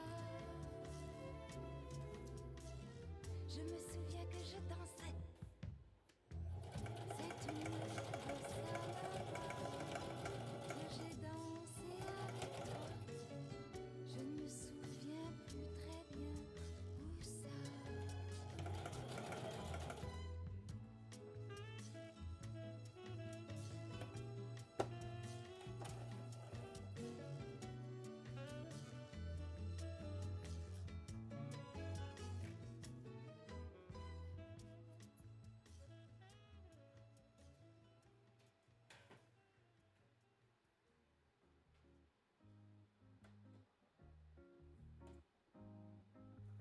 Inutile parlare ancora di tutte queste cose.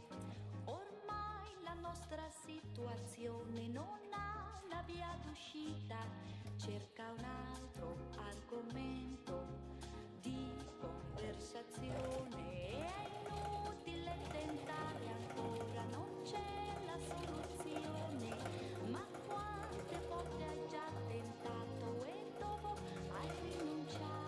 Cerca un altro argomento di conversazione e a te sembra tanto facile di cambiare il mondo come vuoi, di cambiare come fare a te i pensieri della gente. Ma per me non è così e dico non pensiamoci, ma cosa vuoi pensare? Ormai conviene più lasciare le cose come stanno. Cerca un altro argomento di conversazione e dici sempre che fra noi qualcosa è rimasto. Io dico che cos'è rimasto, mi dici forse tutto. Cerca un altro argomento di conversazione e a te sembra tanto facile di cambiare il mondo come vuoi, di cambiare come pare a te i pensieri della gente. Ma per me non è così, è inutile parlare ancora di tutte queste cose.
How we feeling?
We've been at it for like 5 hours.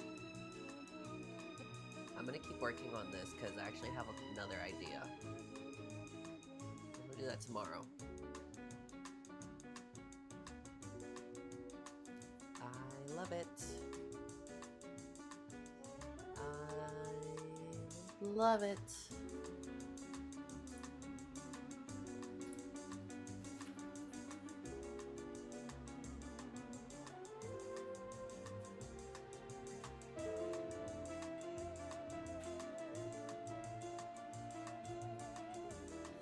I'm so sleepy. Let's get out of here. Thank you to those who joined today. I hope everybody's Christmas is amazing. I hope everybody's doing good out there. And thank you for spending time today with me. Goodbye.